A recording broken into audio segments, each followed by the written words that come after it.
Je suis, comme d'habitude, en retard d'1 heure ou 2. Le pasteur s'est levé et a dit, « Maintenant, permettez-moi de vous présenter Monsieur Branham, le retardataire. » Eh bien, j'ai beaucoup de choses à faire, alors de temps en temps, je suis en retard. Mais cette fois-ci, je n'y pouvais rien. Cette fois-ci, c'est dû au temps qu'il fait. Je peux imputer ça au temps et m'en tirer. J'ai dû remettre ça un peu plus tard, frère Rose. Bonjour, sœur Rose. Je suis content de compter parmi nous ce matin frère Rose et sœur Rose, frère Charit et les nombreux frères, vous, les braves gens qui sont ici. J'ai appris, quelqu'un m'a dit que quand il pleut à Phoenix, tout le monde reste au lit. C'est un tel changement, vous savez. Un de ces jours, j'aurai un repas gratuit. On m'a dit que chaque jour où le soleil ne brille pas, on peut avoir un repas gratuit. Je vais surveiller ça aujourd'hui. Je leur ferai payer ma note. Hier soir, j'ai prêché dans une église quelque part. Je ne me souviens plus vraiment du nom de cette église.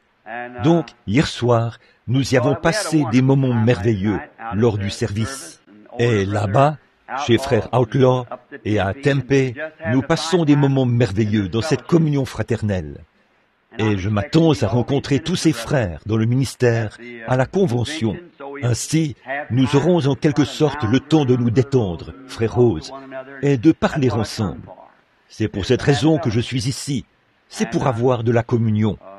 Et nous avions, quand nous avons regardé notre programme, nous avons vu beaucoup d'endroits où aller. Mais je me suis dit que cette occasion était la meilleure, parce que je pourrais y rencontrer différentes personnes, les voir et passer un moment avec eux. Tout ministre, quand il prêche, il lui arrive parfois d'être mal compris, d'une manière ou d'une autre.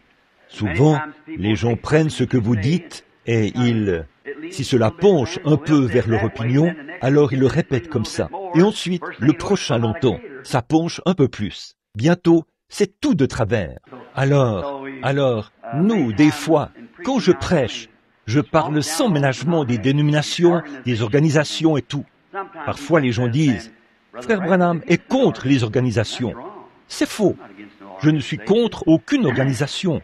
Mais c'est que bien des fois, les gens se fient uniquement à ces organisations, voyez-vous, et ils fondent tous leurs espoirs sur cela plutôt que sur Christ. Ils veulent voir combien de membres ils peuvent faire entrer dans ces organisations. Bon, c'est très bien ça. C'est en ordre. Je pense que chaque organisation devrait faire entrer autant de membres qu'elle le peut. C'est très bien. Mais quand faire entrer des gens non convertis est plus important pour vous que de mettre l'accent sur le Saint-Esprit, comme le disait frère Rose ici, il y a un instant, et tout, là vous amenez les gens à se dire, nous appartenons à ceci, nous appartenons à cela. Après tout, nous appartenons tous à Dieu. Voyez, eh bien, si je voyais un homme descendre la rivière dans un bateau, et là j'habite près d'une rivière dans l'Indiana, la rivière Ohio, je suis tout près des chutes. C'est un endroit très dangereux, ces chutes, parce qu'elles vous briseraient en un instant. Si jamais vous vous retrouvez dans ces chutes, aucun bateau ne peut y naviguer, parce que c'est une descente brusque d'environ 12 ou 15 mètres, et de gros remous se forment au bas des chutes, et cela frappe le roc, le fond rocheux là. Et je pense que les vagues crêtées d'écume jaillissent au bas des chutes à une hauteur de 12 mètres, vous voyez, là où elles tombent. Puis l'eau jaillit de nouveau.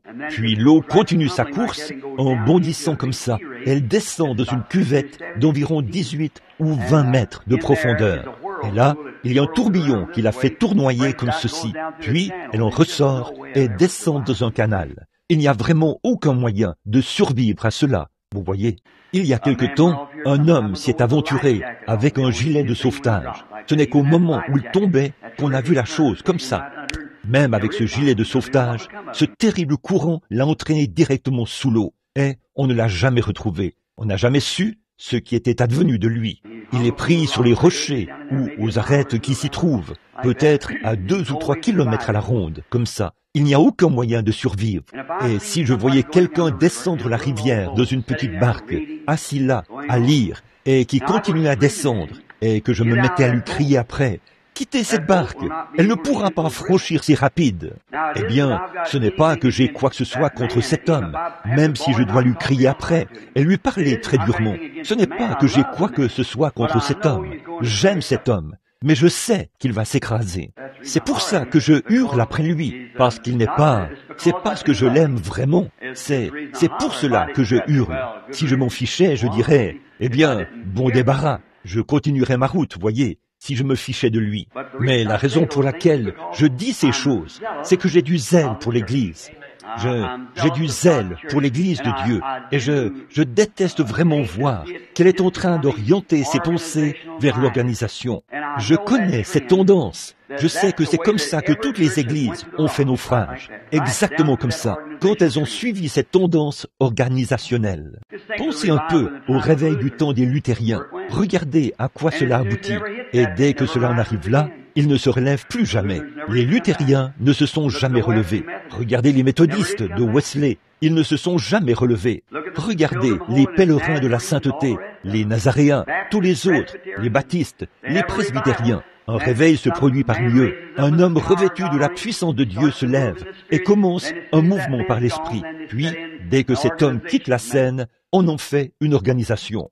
Comme l'Institut biblique Moody, un bel endroit. Mais ce ne sera plus jamais comme Moody l'avait établi, voyez. Et ils sont à des millions de kilomètres des choses que Moody défendait. Voilà, c'est ça. Maintenant, tout est bâti sur l'intellect, alors que Moody avait bâti cela sur l'esprit, vous voyez. Ainsi donc, on constate cela dans ces choses. Bon, quand j'ai commencé à venir ici, à Phoenix, il y a des années, au milieu du mouvement pentecôtiste, j'ai moi-même eu la possibilité de fonder une organisation. Les frères de la dernière pluie sont venus me voir et ont dit, voilà, c'est ça, commençons. Eh bien, nous serons plus grands que toutes les autres. J'ai dit, miséricorde, ce n'est pas ça, ce n'est pas de cela dont il est question, frère. Vous êtes à des millions de kilomètres de la route. Dieu ne bénira jamais cela. Lisez l'histoire, lisez la Bible. Il ne sortira jamais d'organisation de cela, qui sortira de ceci. C'est vrai, elle s'organisera et entrera dans... Elle se trouve maintenant dans cet état de Laodicée. Mais je vous le dis, frère, il ne s'élèvera plus d'organisations sur lesquelles Dieu déversera sa bénédiction. Il n'y aura rien de tout ça. Nous sommes au moment de la venue du Seigneur, voyez, et de ce grand mouvement écuménique qui accourt en ce moment. Dieu fera sortir un reste pour former l'épouse, mais au plan spirituel, plus jamais une organisation ne sera formée. Voyez, c'est terminé. Quand je vois mes frères, mes précieux frères, penchés vers ces choses, alors je tape sur ça de toutes mes forces. Et parfois, les frères disent, eh bien, frère Branham est contre nous. Nous sommes... C'est faux. Oh là là, être contre qui que ce soit, voilà une chose qui ne me vient même pas à l'esprit. Je suis pour vous. Je suis votre frère. Vous voyez, et je fais tout mon possible. C'est la raison pour laquelle je n'ai jamais adhéré à une organisation en particulier, afin de pouvoir me tenir dans la brèche et dire, frère, ne faites pas cela. Ce n'est pas comme ça qu'il faut faire. Ils disent, nous faisons partie des assemblées. C'est merveilleux, ça. Les assemblées de Dieu ont été une grande bénédiction pour moi. Nous sommes de l'église Foursquare. Eh bien, regardez combien ils ont été une bénédiction pour moi. Nous sommes de ceux du nom de Jésus. Regardez combien ils ont été une bénédiction pour moi. Nous sommes de ceux de ceci, de cela. Peu importe, ils sont tous une source de bénédiction. C'est le peuple de Dieu, voyez. Dans chacune d'elles, on retrouve le peuple de Dieu. Et quand nous nous regroupons et que nous disons, nous, ici, nous sommes un peu mieux que ceux de l'Église de Dieu, voyez-vous, ou nous sommes un peu mieux que ceux de l'Église Foursquare, ou du nom de Jésus, ou quelque chose comme ça. Quand nous ne sommes que... Il se peut que nous ayons des avis quelque peu différents. Si nous allions dîner tous ensemble aujourd'hui, nous prendrions tous des tartes différentes, mais nous mangerions quand même de la tarte. Vous voyez, voilà, c'est ça. Donc, ce dont il est question, c'est si nous pouvons reconnaître que nous sommes en communion, alors ne vous mettez pas à pencher vers l'organisation, penchez vers le calvaire, mourrez à ces autres choses. Voyez, et je crois vraiment, permettez-moi de dire ceci pendant que j'y pense, je crois vraiment que l'organisation a rempli un bon rôle. En effet, il est arrivé bien des fois, frère, et ça nous coûte terriblement d'y penser, que des choses ont surgi parmi nous, et différentes choses comme ça, et c'était des hérésies. Et les gens se servent de ces hérésies et dispersent les gens un peu partout. Et un groupe de frères se réunit pour ce que je veux dire, c'est de sortir comme ils le faisaient dans les premiers jours, et toutes sortes de choses. Et encore aujourd'hui, on vit toutes ces choses. Vous voyez, ça continue encore. Et des gens qui peuvent se rassembler. À mon avis, une réelle image de la Pentecôte, quand il s'agit d'organisation, c'est l'église de frère Petrus, l'église Philadelphia en Suède. Eh bien, peu leur importe le genre de doctrine que vous avez, tant que c'est conforme aux Écritures. Si vous voulez voir les choses de cette manière-ci, de cette manière-là et tout, tant que vous êtes en communion et que vous menez une vie vraiment propre et sainte. Voilà, c'est bien. Et si vous voulez dire que Jésus vient sur un cheval blanc et que l'autre dit qu'il vient sur une nuée blanche, alors attendez-vous à lui de cette manière. Allez-y, tant que vous menez une bonne vie propre et que vous êtes en communion. Voilà ce qu'il faut faire. C'est ça. Eh bien, là, mes amis, c'est une des raisons pour lesquelles je fais partie de ce groupe des hommes d'affaires. Car je sais qu'il y a beaucoup de choses là qu'il faudrait redresser. Mais c'est ce que nous avons de mieux. Oui, c'est vrai. Oui, il y a beaucoup de choses que je dois dire. Et vous, les frères ici, vous le diront. Je ne mâche jamais mes mots avec eux. Je suis ici en tant que serviteur de Dieu pour dire la vérité et j'aurai à en répondre. C'est vrai, frère Rose a dit, c'est pour ça que nous vous aimons. Eh bien, eh bien, nous ne pouvons pas, nous devons nous en tenir à cette parole. Voyez, il y a quelque temps, je pense, j'étais outre-mer, ou dans les îles l'année dernière, et ils y tenaient une série de réunions. Quelques-uns des frères se vantaient au cours de ces grandes réunions auxquelles participaient les hommes d'affaires de partout dans le pays. Ils parlaient j'avais un petit local au coin de la rue, mes affaires n'allaient pas bien, je passais des moments terribles, et à un moment donné, j'ai reçu Christ, maintenant, je possède tout ce que je veux. Ça, c'est bien, nous apprécions cela, c'est bien, mais la prospérité ne signifie pas forcément Christ. Ça, vous voyez, nous devons faire attention à ça. Bon, c'est bien, voyez, je n'ai rien contre ça. Mais ce soir-là, je m'en suis un peu pris aux frères. Nous sommes descendus au motel, où logeaient certains d'entre nous. Il y avait frère Chakarian et nous tous. Là, j'ai dit, je dis, frère, permettez-moi de vous dire ceci. J'ai dit, je pense que vous, les frères, vous êtes le meilleur groupe d'hommes que j'ai jamais rencontré de ma vie. Mais, je dis, ce qu'il y a, je dis, je ne fais partie d'aucune organisation, mais je fais partie de cette association avec eux. J'ai la carte de leur association. C'est la seule carte que j'ai, parce que cette association représente toutes les organisations, vous voyez. Et c'est ce que j'aime, c'est ce que je m'efforce de faire.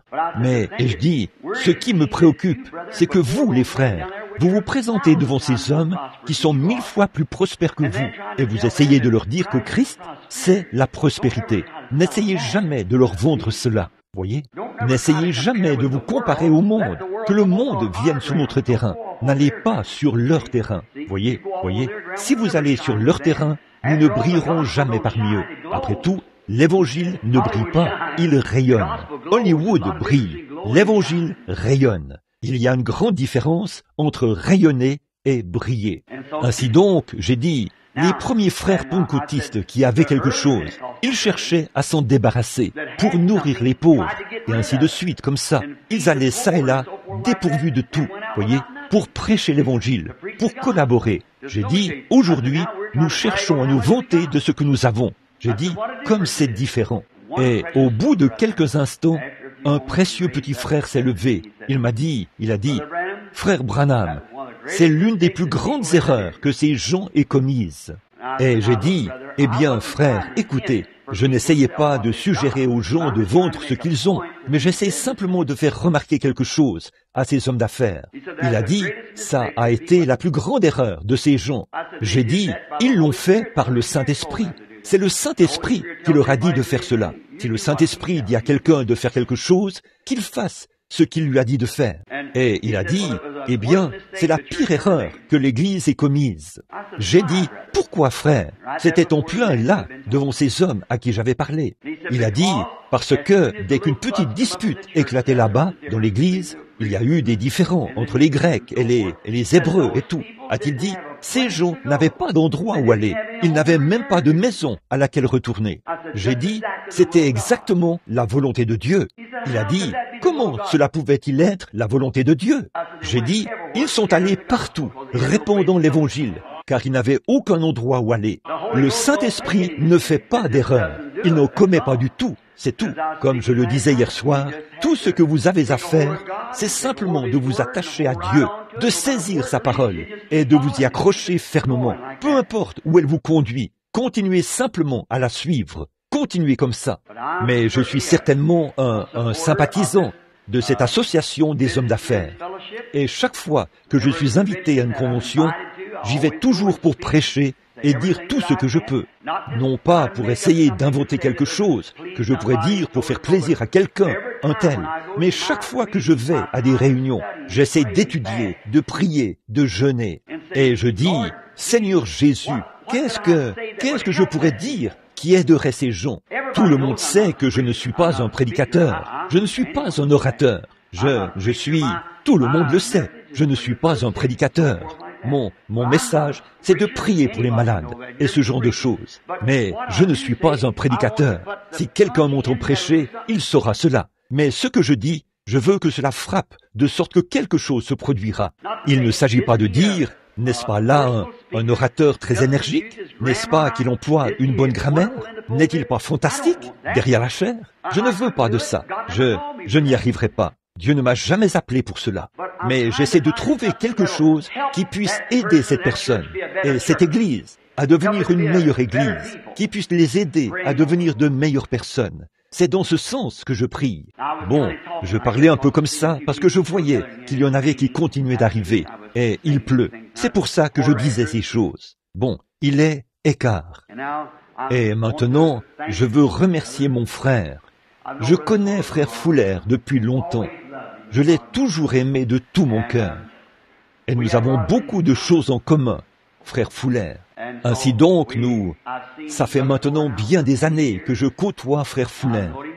Je sais qu'il est un véritable homme de Dieu, et je l'aime. Je suis ici ce matin pour avoir une communion fraternelle. Je suis vraiment navré de n'avoir pas été là le soir où il a prêché. C'était annoncé partout ici, mais je n'y pouvais rien. Et je suis heureux d'être ici ce matin, de voir son Église, tout est bien, et voir combien Dieu les a fait prospérer et les a bénis. Et tout ce qu'il a fait pour lui, j'apprécie vraiment cela. Puisse Dieu continuer de le bénir et de bénir ce tabernacle et le conseil d'administration, les diacres et tous les membres de l'Église. Puissiez-vous croître et prospérer dans la grâce du Seigneur. Voilà mon humble prière. Maintenant, avant d'aborder la parole, approchons-nous d'abord de l'auteur. Courbons la tête un instant pour prier.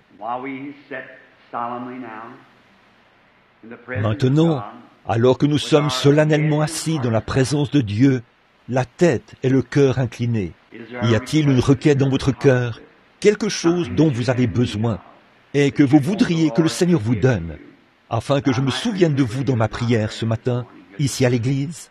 Voulez-vous simplement le faire savoir en levant la main? Gardez simplement à l'esprit ce que vous demandez. Puisse le Seigneur accorder à chacun de vous sa requête.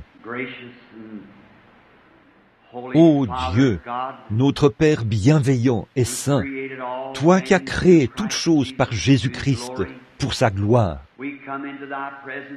nous venons dans ta présence ce matin avec des actions de grâce dans notre cœur, alors que nous avons roulé sous la pluie, que le vent souffle et qu'il pleut en ce moment.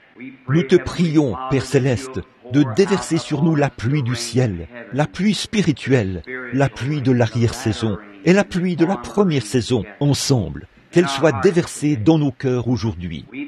Nous te prions, Père, de bénir cette Église. Nous sommes si reconnaissants pour elle, pour son pasteur, pour son assemblée, pour cet endroit où les gens peuvent se réunir, avoir un toit au-dessus de leur tête et de beaux sièges confortables pour s'asseoir. Nous retournons en pensée à l'histoire de l'Église primitive, cette Église primitive apostolique, catholique, et nous voyons comment ils s'asseyaient sur des blocs de pierre ou sur ce qu'ils pouvaient pour entendre la parole de Dieu. Puis il s'agenouillait sur le sol froid, rocailleux et terreux, et là il levait les mains vers le ciel et profitait de la présence du Saint-Esprit. Donne-leur d'être si déterminés dans leur vie qu'ils soient prêts à aller dans la fosse aux lions sans regimber à aucun moment, mais qu'ils soient tout sourire, le regard vers le ciel, sachant que dans quelques minutes, ils seront dans la présence de celui qu'ils ont aimé. Oh, la foi de nos pères, toujours vivante, en dépit des cachots, des flammes et de l'épée. Ô Seigneur, renouvelle en nous une telle foi. Donne-nous la grande bénédiction apostolique du Saint-Esprit. Quant à tous ceux qui ont levé la main aujourd'hui, tu sais ce dont ils ont besoin, Seigneur. Tu connais ce qu'il y avait derrière cette main, le motif et l'objectif qu'il y avait dans ce cœur. Toi seul peux pourvoir à tous les besoins, Seigneur. Et je prie pour eux. Je ne connais pas leurs besoins, mais j'offre ma prière en guise de supplication pour eux. En tant que ton serviteur, je prie sincèrement pour chacun, afin qu'ils reçoivent tout ce qu'ils ont demandé. Bénis-les, Père. Et maintenant, alors que nous lisons ta parole et que nous enseignons cette leçon d'école du dimanche, en quelque sorte ce matin, je te prie d'utiliser ces paroles pour ôter de ces gens toute incrédulité envers elles, Seigneur. Que toute puissance de Satan qui essayerait de s'enrober, qui empêcherait la parole de croître, puisse la parole pénétrer dans chaque cœur, et que là, ils deviennent des arbres fruitiers de justice, Seigneur. La foi qui produit ce que tu as commandé à ta parole de produire, quand tu as dit, elle ne retournera point à moi, sans effet, mais elle accomplira ses desseins. Maintenant, Seigneur, sanctifie ton serviteur. Ta parole est déjà sanctifiée. Et ensemble, puissions-nous être capables de paître le troupeau dont le Saint-Esprit nous a donné d'être le précepteur. C'est au nom de Jésus que nous le demandons. Amen. Maintenant, vous qui aimez parfois lire en même temps que le message, je vous demande de bien vouloir ouvrir le livre. Et ce matin, ce que j'ai pour les gens, c'est juste un petit message d'école du dimanche, en quelque sorte. M'entendez-vous bien partout, d'un bout à l'autre? J'ai relevé ce microphone. Je suis un peu enroué. Dès que je suis arrivé ici, j'ai attrapé la grippe. Le diable a fait tout ce qu'il pouvait pour que je ne sois pas ici. Je ne sais pas. Je crois que cette fois-ci, Dieu va certainement répandre quelque chose de merveilleux sur cette convention, parce que Satan a fait tout ce qu'il pouvait pour que je n'y sois pas. Mais maintenant, nous allons lire dans Genèse, chapitre 22. Et vous qui allez prendre votre Bible, lisons-en une partie ensemble. Genèse 22. Commençons au verset 9. Lorsqu'ils furent arrivés au lieu que Dieu lui avait dit, Abraham y éleva un autel et rangea le bois. Il lia son fils Isaac et le mit sur l'autel, par-dessus le bois. Puis Abraham étendit la main et prit le couteau pour égorger son fils. Alors l'ange de l'Éternel l'appela des cieux, disant, Abraham, Abraham. Et il répondit, me voici. L'ange dit, n'avance pas ta main sur l'enfant et ne lui fais rien, car je sais maintenant que tu crains Dieu et que tu ne m'as pas refusé ton fils, ton unique. Abraham leva les yeux et vit derrière lui un bélier retenu dans le buisson par ses cornes, ou par les cornes plutôt. Et Abraham alla prendre le bélier et l'offrit en holocauste à la place de son fils. Abraham donna à ce lieu le nom de Jéhovah-Jireh. C'est pourquoi l'on dit aujourd'hui, à la montagne de l'Éternel, il sera pourvu. L'ange de l'Éternel appela une seconde fois Abraham des cieux et dit, je le jure par moi-même, parole de l'Éternel, parce que tu as fait cela et que tu n'as pas refusé ton fils, ton unique, Je te bénirai et je multiplierai tes postérités comme les étoiles du ciel et comme les sables sur le bord de la mer. Et ta postérité possédera la porte de son ennemi. Je veux prendre cette dernière phrase comme sujet. Et ta postérité possédera la porte de son ennemi. C'est une merveilleuse promesse. Bon, nous connaissons tous cette histoire. Nous l'avons peut-être lue et relue maintes et maintes fois. Au sujet d'Abraham, que Dieu l'a appelé à sortir de son pays et qu'il n'était qu'un homme ordinaire, n'ayant rien d'extraordinaire. Mais Dieu l'a appelé et lui a fait une promesse. Maintenant, je veux vous faire remarquer que cette promesse que Dieu a faite à Abraham ne se limitait pas qu'à Abraham, mais elle était à sa postérité après lui. Bon, bien des gens disent, « Oh, si j'avais été comme Abraham, si je m'étais retrouvé dans une position où Dieu m'avait parlé et m'avait donné l'assurance comme il l'a fait avec Abraham, alors j'aurais vraiment la foi, frère Branham. Si seulement si Dieu m'avait parlé comme il l'a fait avec Abraham. » Mais vous avez la même promesse qu'a eu Abraham, si bien sûr vous êtes de la postérité d'Abraham. Et là vous dites, mais frère Branham, je suis quelqu'un des nations, je ne pourrais pas être la postérité d'Abraham.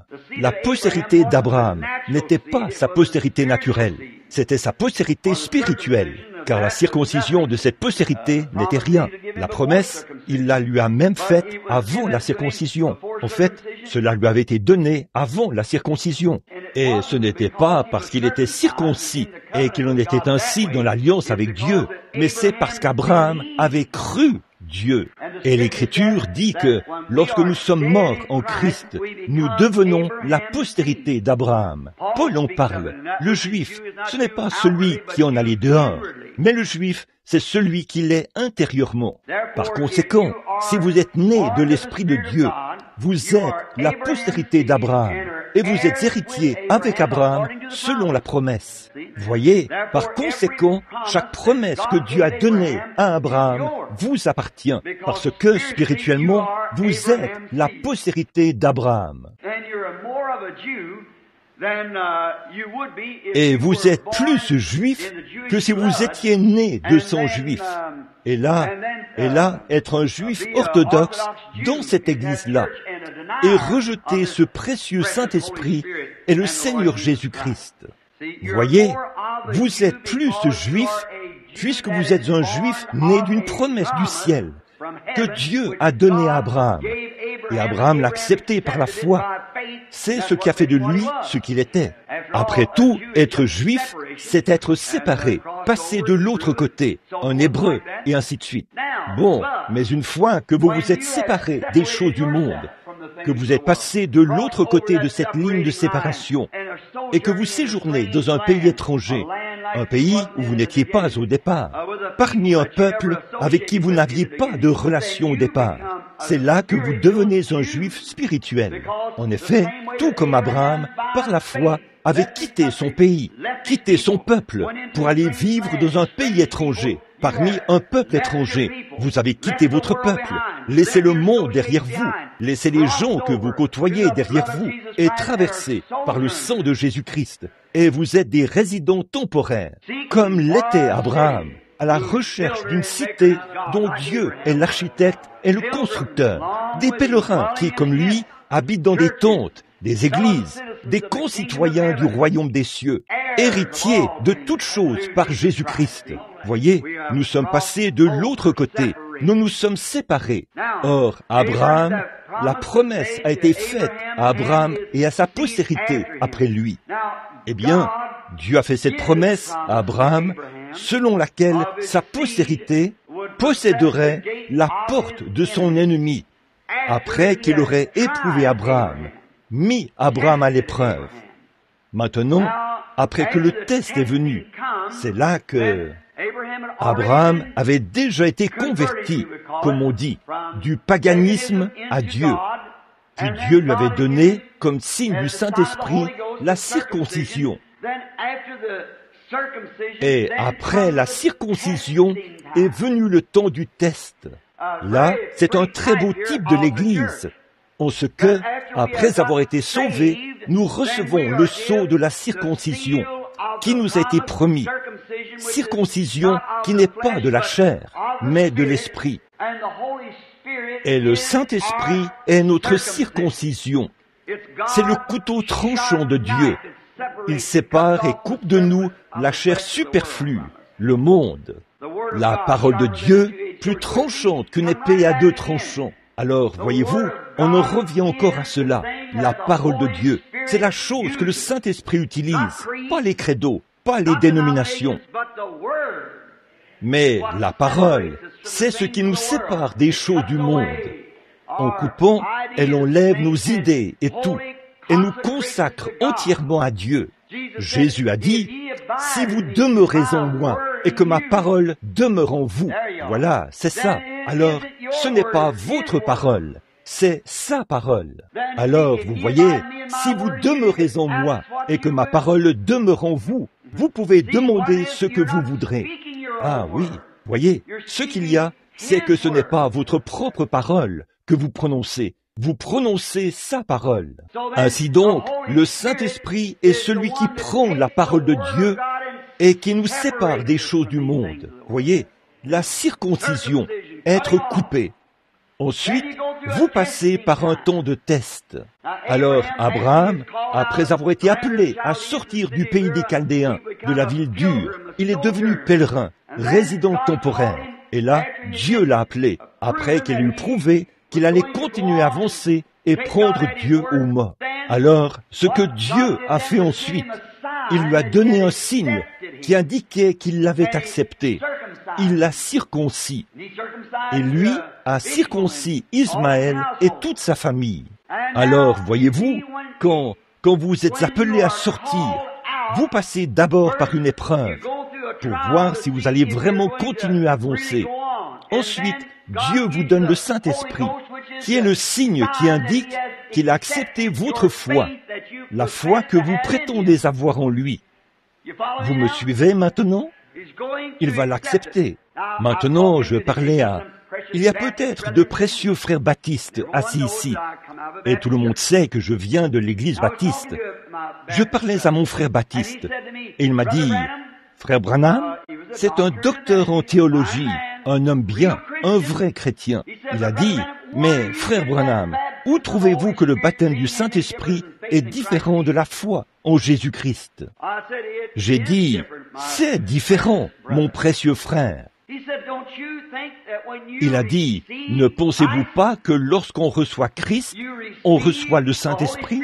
J'ai dit, « C'est exact. » Mais, ai-je dit, « Voyez-vous, tout ce que l'on fait, c'est juste de professer qu'on a reçu Christ, jusqu'à ce qu'il le reconnaisse. » Il a dit, « Frère Branham, Abraham a cru Dieu, et cela lui était imputé à justice. » J'ai dit, « Oui, mais Dieu lui a donné un signe qui indiquait qu'il avait accepté sa foi quand il lui a donné le sceau de la circoncision, indiquant qu'il avait reconnu sa foi. » Amen.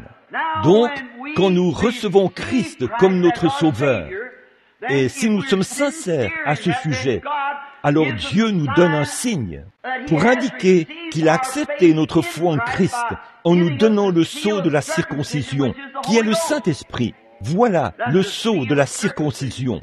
N'attristez pas le Saint-Esprit de Dieu, par lequel vous avez été scellés pour le jour de votre rédemption. Pas pour la prochaine réunion, mais pour le jour de votre rédemption. C'est vrai, Éphésiens 4, 30. Eh bien, c'est de cette manière que nous recevons le Saint-Esprit.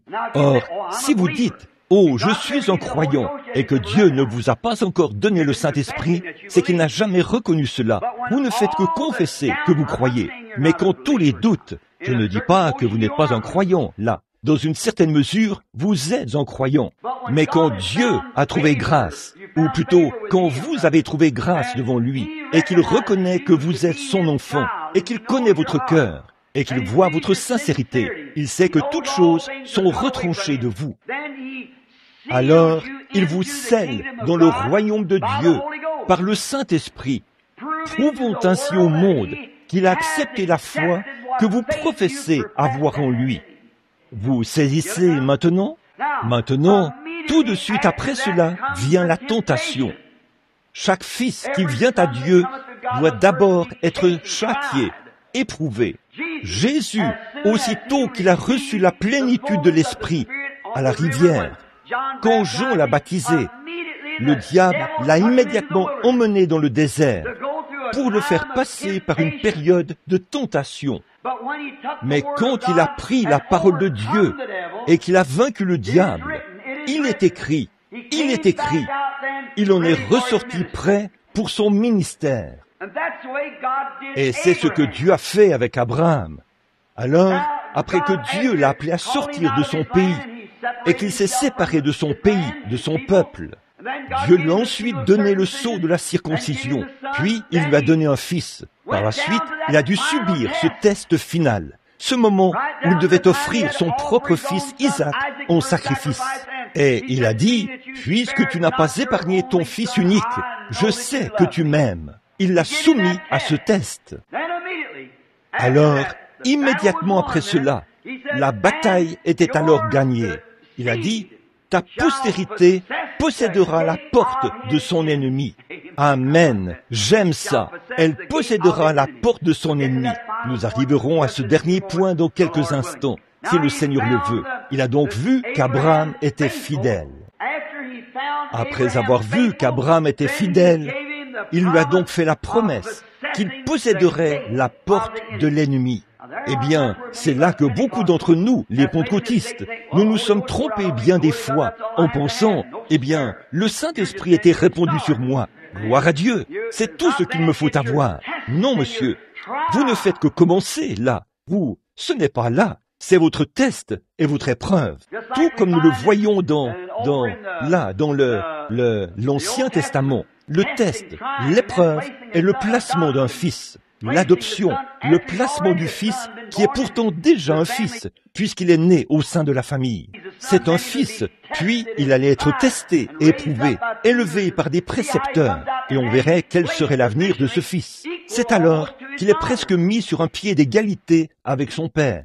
Eh bien, c'est ce qu'il en est aujourd'hui. Nous avons eu près de 40 ans de tests pour ce qui est de la Pentecôte, sinon plus. Voyez, l'Église a été mise à l'épreuve pour voir si elle allait tenir ferme ou pas, pour voir ce que vous... Et voyez, voilà où je retrouve cela encore une fois. Au lieu de nous accrocher à la croix et à la parole et aller de l'avant, nous nous mettons à suivre le modèle du monde. Nous laissons tomber les barrières par-ci, ou nous les laissons tomber par-là, ou nous prenons exemple sur ceci.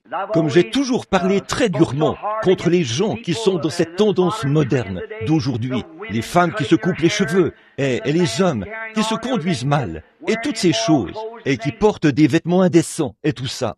Je subis beaucoup de critiques à ce sujet, mais qu'en est-il? C'est d'essayer de sauver cette Église, c'est d'essayer de les amener à monter ici, jusqu'à la parole de Dieu, sans se soucier de ce que le monde a à dire à ce sujet. Tenez-vous-en à la parole de Dieu. Amen. Voyez? En fait, comme je le disais hier soir, c'est que les pentecôtistes attendent un vent impétueux, mais ils n'ont pas entendu cette petite voix tranquille. Voyez? Que c'est mal de faire ces choses. Ils se disent, tant que le vent souffle fort, tout va bien. Mais ce n'est pas ça qui a attiré l'attention du prophète. Le vent impétueux n'a jamais perturbé le prophète Élie dans la caverne. Les éclairs et les tonnerres puissants et l'averse n'ont pas attiré son attention. Pas du tout. Mais ce qui l'a frappé, c'est cette petite voix tranquille, ce quelque chose qui lui parlait de l'intérieur. Ma parole est la vérité. Que toute parole d'homme soit un mensonge et que la mienne soit vraie. Voilà ce qui a attiré le prophète. Voyez? Et ça le fera encore. La parole de Dieu attire toujours la pensée spirituelle. Parce que c'est cette pensée de Christ en vous qui sait que cette parole est vraie. Et vous passez par un temps de test. L'Église passe par un temps de test. Chaque individu passe par un temps de test avant de pouvoir posséder la porte de l'ennemi. Abraham est passé par là. Christ est passé par là. Après que Christ a été rempli du Saint-Esprit, là-bas au Jourdain, il est passé par un temps de test. après qu'Abraham a été appelé à sortir, qu'il a été placé dans son pays où il devait être un pèlerin, puis que la circoncision lui a été donnée, et que Dieu l'a rencontré maintes et maintes fois, il a dû passer par le temps de test. Chaque postérité d'Abraham vit la même chose. Abraham et sa postérité. L'organisation, l'Église. Voilà pourquoi nous voyons nos organisations tomber le long du chemin. C'est quand elles arrivent au moment du test. Quel test? La parole de Dieu. Voilà le test. La parole de Dieu, c'est ça le test. Ferons-nous ce qu'un groupe d'hommes dit de faire ou ferons-nous ce que Dieu dit de faire? Voilà la différence. Voilà ce qu'il en est. Au jour de Dwight Moody, au jour de Finney, Sankey, Knox, Calvin, Spurgeon et tous les autres, ces hommes spirituels, c'est après leur départ que sont nées des organisations. Il s'y est élevé un groupe d'hommes qui s'y sont introduits à ce moment-là. Chacun d'eux croyait ceci et cela, ajouter un peu ici, retrancher un peu là, et ajouter un peu ici, jusqu'à ce qu'ils finissent par en faire une organisation. Et une fois qu'ils le font, le véritable croyant, Dieu vient et prend une humble petite personne et met cette chose-là en pièces. C'est vrai, il l'a toujours fait. Dieu ne change pas. Il démolit carrément cette chose-là. Des gens axés sur les choses spirituelles qui s'en tiendront strictement à la parole. Je vais vous dire une chose. Chez moi, j'ai une lettre que j'ai reçue d'une des plus belles églises, d'une des plus grandes organisations du mouvement pentecôtiste. Cette pauvre femme, au cœur brisé, m'a écrit une lettre. Et elle a dit, « Frère Branham, j'avais les cheveux longs et je me faisais un chignon derrière la tête. » Elle a dit, « Et mon mari aimait ça. » Puis elle a dit, « Nous avons déménagé de la ville où nous avions une église qui était vraiment spirituelle pour nous installer où se trouve cette grande église, la première église de la ville. » Elle a ajouté, « Quand nous sommes arrivés là-bas, toutes les sœurs pentecôtistes s'étaient coupées les cheveux. » Et elle a dit, « Il me harcelait à ce sujet. » J'ai dit, « Non, non, je crois que la Bible nous dit de ne pas le faire. Ce n'est pas honorable de le faire. » Ainsi donc, elle a dit, les gens continuaient. On se moquait d'elle. On lui disait, « Hé, vous avez un pneu crevé à l'arrière, votre roue de secours, et des choses de ce genre. » Et ils s'en sont tellement pris à mon mari qu'il m'a obligé à me couper les cheveux. Et elle a dit, « Depuis lors, je me sens condamnée. » Pensez-y, une église pentecôtiste qui est censée prendre position pour la parole de Dieu. Voilà où vous conduit votre organisation. C'est vrai. Ils n'entendent pas cette petite voix tranquille de la parole qui les appelle à accepter la vérité. Ils sont tous à l'écoute des vents impétueux où beaucoup de gens poussent des cris et dansent et disent qu'ils ont de la puissance. Tout ça, c'est très bien. Moi aussi, j'y crois. Mais frère, quand on est capable de danser et de pousser des cris et par la suite nier la parole de Dieu et vivre comme le monde, il y a quelque chose qui cloche quelque part. C'est vrai. L'Esprit de Dieu descend, cette petite voix tranquille, et vous dirige tout droit vers le calvaire, où nous sommes morts, et notre vie est cachée en Dieu par Christ, et scellée par le Saint-Esprit. Et là, c'est uniquement la parole qui vit. Alors, si vous demeurez en moi, et que ma parole demeure en vous, demandez ce que vous voudrez, et cela vous sera accordé. Voilà la différence. J'espère ne pas être un fanatique à vos yeux. Si je le suis, c'est sans le savoir. Je crois que la parole de Dieu est la vérité, et elle doit demeurer ici même. Et si elle demeure ici, cela se verra à l'extérieur. Forcément, votre vie, votre nature tout entière sera différente.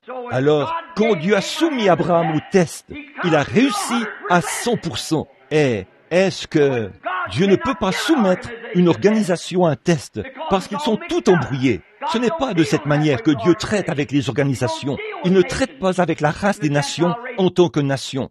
Il a fait sortir un peuple du milieu des nations. Quant à Israël, il a pris une nation.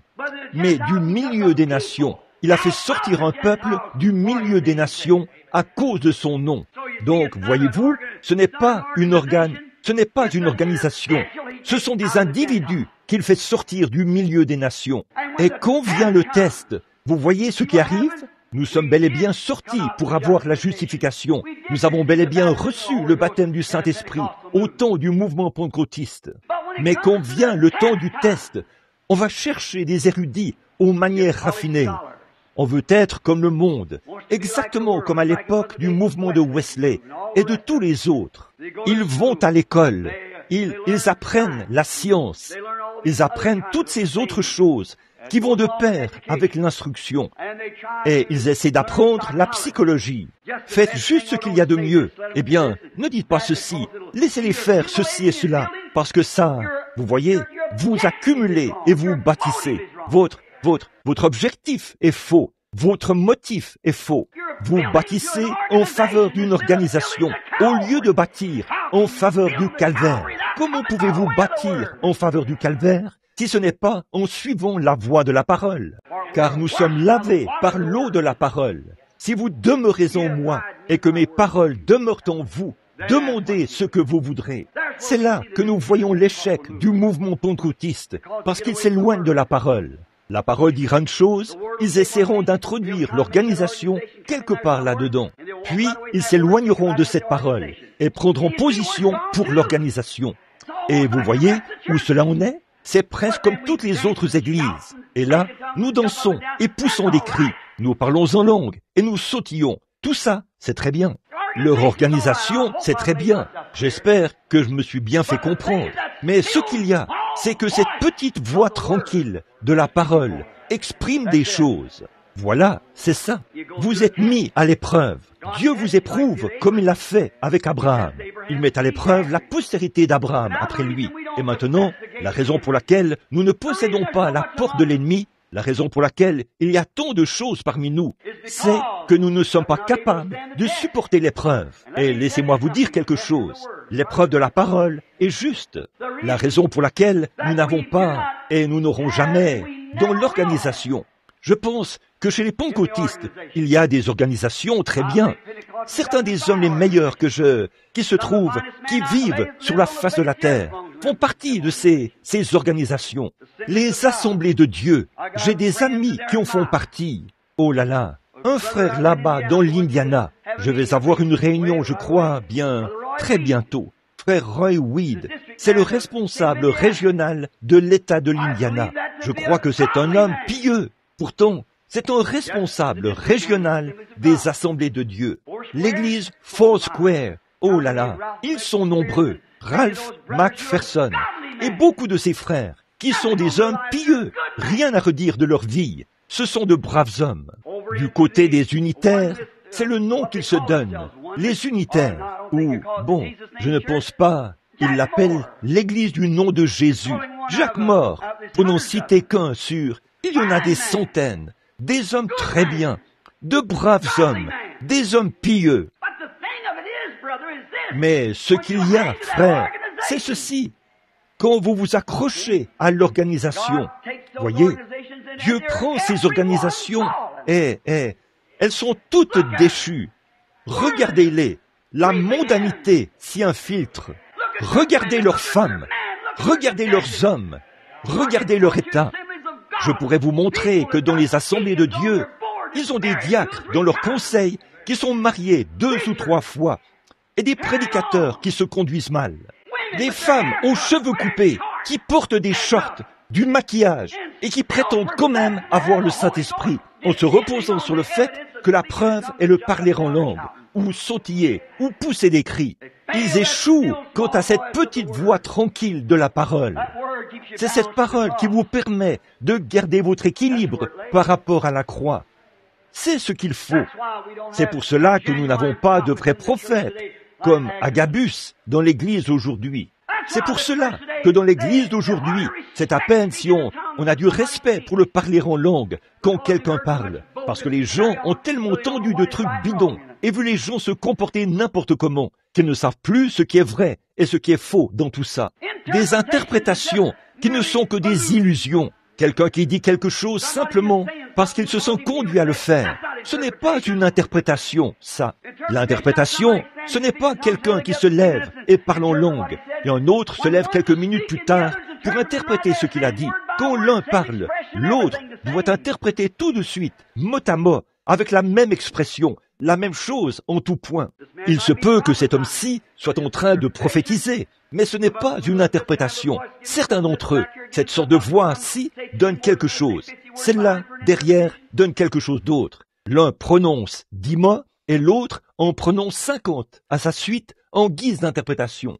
Interpréter, ça signifie dire mot à mot. Si c'est une parole de Dieu, elle doit venir mot à mot. Règle sur règle, règle sur règle. C'est de cette manière que la parole doit venir. Mais qu'avons-nous vu? Tant de trucs bidons. Et ils ont fait cela afin que, plutôt que de s'en tenir à la parole, ils prennent note de cela. Dès qu'un homme fait cela, on l'appelle un pentecôtiste. Et vous savez ce qui arrive alors. Quand vient le test, le temps de test, alors la postérité commence. Cela montre qui est de la postérité et qui ne l'est pas. Ainsi, peu importe ce qui arrivait, Abraham s'en tenait à la parole, à la promesse.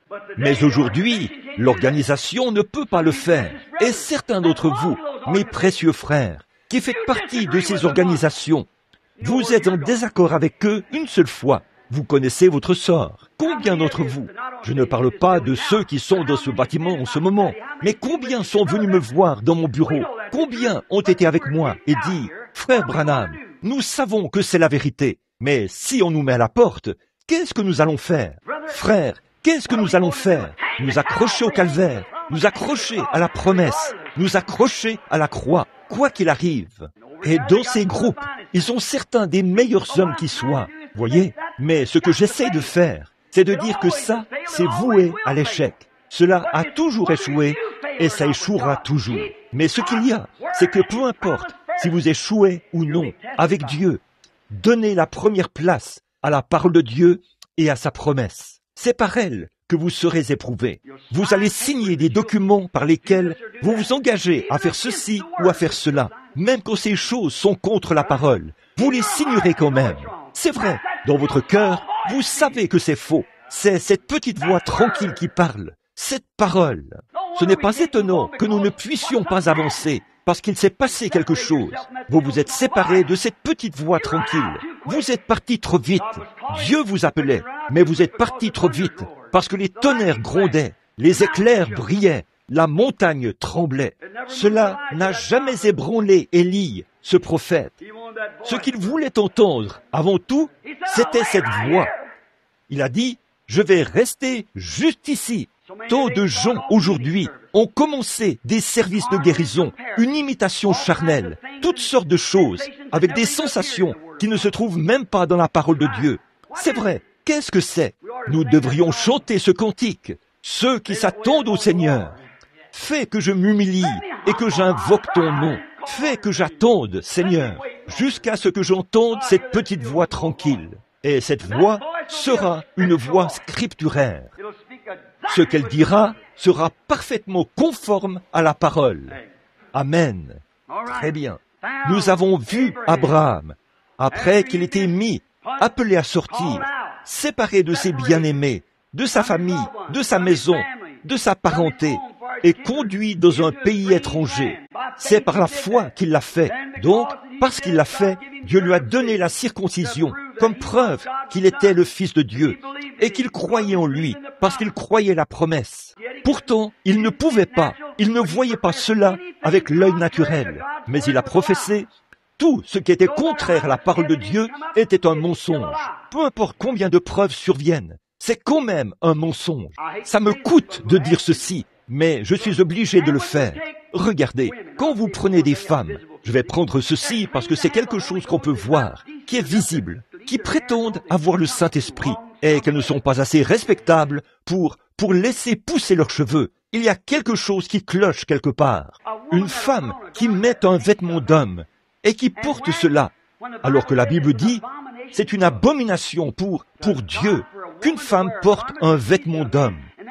Et là, vous prétendez avoir le Saint-Esprit et vous faites ces choses? J'en ai parlé un jour dans l'Oregon. Une femme a écrit une très longue lettre. Elle a dit, « Frère Branham, vous avez un merveilleux ministère, mais vous êtes certainement en train de le détruire. » Elle a dit, « Maintenant, qu'en est-il de... » Elle a dit, « Je porte des salopettes tout le temps. » Elle a dit, « Et qu'en est-il d'aller dans le jardin pour cueillir des choses dans le jardin en portant une robe. Ne pensez-vous pas que ce serait beaucoup mieux en salopette, que ce le serait ou en bleu de travail, ou peu importe ce que c'est, que de porter une robe? Et elle a ajouté, tenez, je vais à cheval avec les garçons quand ils vont dans les montagnes pour rassembler le bétail. Et a-t-elle dit, je me retrouve dans des zones infestées de moustiques. Elle a ajouté, bon, si je portais une robe, ils me dévoreraient. En salopette, ils ne me dérangent pas. J'ai dit, ça, c'est plus léger que le bouillon fait avec l'ombre d'un poulet qui serait mort de faim. Miséricorde. Il n'y a aucune parole de Dieu pour appuyer tout ça. Ça, c'est votre opinion personnelle. Dieu a dit que toute parole soit reconnue pour mensonge et que la sienne soit reconnue pour vraie. Ma femme porte des robes. Elle cueille des choses dans le jardin. Elle n'a aucun mal à le faire. Et de toute façon, une femme n'est pas à sa place là-bas, au milieu d'un groupe d'hommes, à rassembler du bétail, de toute façon. Elle devrait être dans la cuisine. C'est là sa place. C'est vrai. Ils essayent simplement de trouver des prétextes, mais il n'y en a pas. La parole de Dieu est claire. Une femme qui est née de l'Esprit de Dieu et un homme qui est né de l'Esprit de Dieu ne permettra pas à sa femme de se conduire ainsi. Qu'est-ce qu'il a dit? Celle qui se coupe les cheveux déshonore son chef. Et son chef, c'est son mari. Elle est déshonorante. Je ferais mieux de me taire. Très bien. Maintenant, voyez, ça suffit. Vous savez de quoi je parle. Je ne dis pas ça par méchanceté. Si je dis cela par méchanceté, que Dieu ait pitié de mon cœur pécheur, que je m'agenouille à cet autel pour me repentir. Je le dis parce que, mes amis, je vous aime. Et j'essaie de vous dire ce qui est la vérité. Et c'est la parole de Dieu. Nous devons entendre cette petite voix de Dieu afin d'être à la hauteur de la parole. Nous passons par un temps de test. Alléluia! Êtes-vous conscient qu'après le temps de test, le travail du précepteur envers ce fils qui était né dans une famille dénominationnelle, s'il supportait l'épreuve et s'en tenait à la volonté de son père, alors on emmenait ce garçon, on le revêtait d'un vêtement et on organisait une cérémonie. Et là, on plaçait ce garçon dans la famille où il était né. Voilà le problème de nos pentecôtistes aujourd'hui. Ils sautillent ici et là, et nos organisations les entraînent dans telle direction et telle autre direction. Ils ne s'en tiennent pas à la parole. Si vous vous en tenez à la parole, alors Dieu qui voit, si vous demeurez en moi, et que ma parole demeure en vous, lui, il ne peut pas la nier. C'est sa parole. Alors, il viendra un temps, un moment donné, où on vous emmènera pour vous mettre à part. Et on vous donnera quelque chose d'authentique. Alléluia! La puissance du Dieu Tout-Puissant. En fait, Dieu attend ses enfants, mais ils ne veulent pas du tout s'aligner quand vient le temps du test. L'accepterez-vous? Eh bien, l'Église me mettra à la porte. D'accord. Voilà. Alors, allez-y. Ça, ce n'est pas la postérité d'Abraham. La postérité d'Abraham n'agit pas comme ça. La postérité d'Abraham, eh bien, peu importe l'opposition à laquelle Abraham s'est heurté, il s'en est tenu strictement à cette parole de la promesse. Il s'en est tenu strictement à cela. Peu importe ce qui lui est arrivé avec Sarah, ce qui lui est arrivé avec les autres, avec différentes personnes, et tout ça, il a considéré ces choses comme si elles n'existaient pas. Il a regardé, il a cru qu'il pouvait voir la promesse, parce que Dieu lui avait promis cela, et ça réglait la question. C'était la parole de Dieu qui était ancrée là, en lui. Puis, il lui a donné le test final. Je lui donnerai une double portion et je le mettrai à l'épreuve. Et là, il a déjà reçu le Fils. Il peut voir qu'il l'a reçu. Mais maintenant, je vais lui dire, emmène ce Fils là-bas et tue-le. Et que ce Fils, quand il verra, va-t-il tuer ce Fils? Je vais le mettre à l'épreuve maintenant. Abraham a été fidèle à la parole. Comment, une fois que vous avez reçu la promesse, comment allez-vous arrêter la chose? Comment peux-tu t'attendre à être un père de nation alors que tu es déjà âgé de 115 ans? Le petit Isaac a 14 ou 15 ans. Comment seras-tu un père de nation alors que tu es âgé de 115 ans? C'est là ton unique enfant. Et tu t'apprêtes à détruire la seule preuve que tu as. Amen. Comment m'en sortirai-je si je quitte mon organisation? Comment m'en sortirai-je si je fais ceci. Oh, écoutez cette petite voix tranquille et venez à la parole. La parole. Vous dites, j'ai entendu une voix me dire ceci. Si c'est contraire à la parole, ce n'était pas la voix de Dieu. La voix de Dieu s'accorde avec la parole. Puis Abraham s'est avancé tout droit en direction de la voix, de cette petite voix tranquille de Dieu, la parole de Dieu, qui dit qu'il doit prendre la vie de son propre fils. Il a dit, n'avance pas ta main, Abraham. Je sais maintenant que tu m'aimes. Et tous ceux qui viendront après toi, alléluia, tous ceux qui viendront après toi et qui seront disposés à accepter ma parole, ils seront ta postérité. Et là, ils posséderont la porte de l'ennemi. J'aurais aimé avoir le temps de vous raconter quelque chose qui s'est passé il y a quelques jours. Voyez, ce qui s'est produit. Oh là là, elle possédera la porte de l'ennemi. Ta postérité après toi. Abraham, celui qui te bénira sera béni. Et celui qui te maudira sera maudit. Jésus a dit, il vaudrait mieux qu'on suspende à votre cou une meule de moulin et qu'on vous jette au fond de la mer.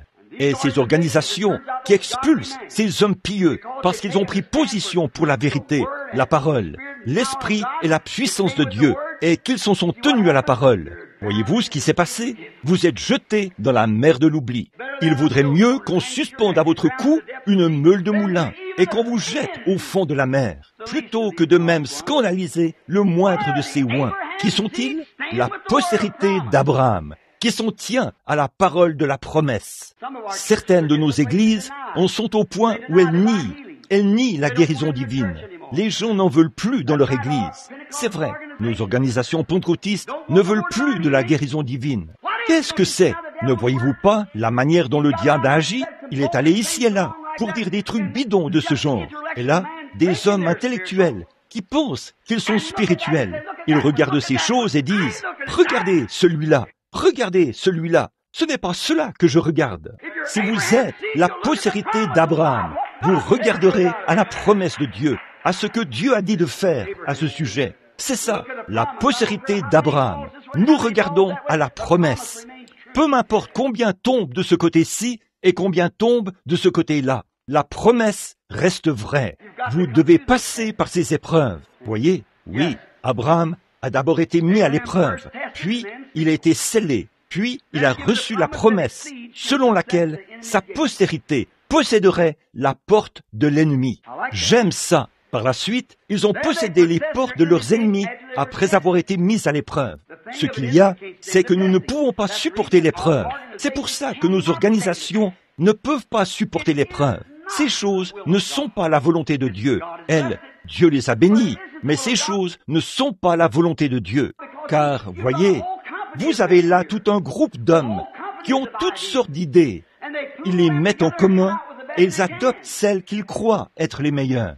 Certains d'entre eux disent « Un tel est un grand homme, on ne peut pas nier sa parole. » Eh bien, c'est comme ça que l'Église catholique s'est organisée. C'est pareil, par un groupe de croyants intellectuels, des intellectuels. Ils regardent cela et l'adaptent à leur ton. On ne peut pas faire ça. Tout le reste n'est que mensonge, sauf la parole de Dieu. Abraham n'a jamais regardé à rien d'autre qu'à la promesse de Dieu. Peu importe ce que c'était, il s'en tenait à la promesse de Dieu. Voilà donc pourquoi on n'en trouve pas davantage. Une organisation ne peut pas posséder la porte de l'ennemi. Il y a trop d'esprits changeants là-dedans. Il faut que ce soit un individu qui possède la porte de l'ennemi. Vous pouvez le faire si vous le désirez. Oui, monsieur. Examinons-en quelques-uns pendant quelques minutes et voyons s'ils sont restés alignés sur l'Écriture.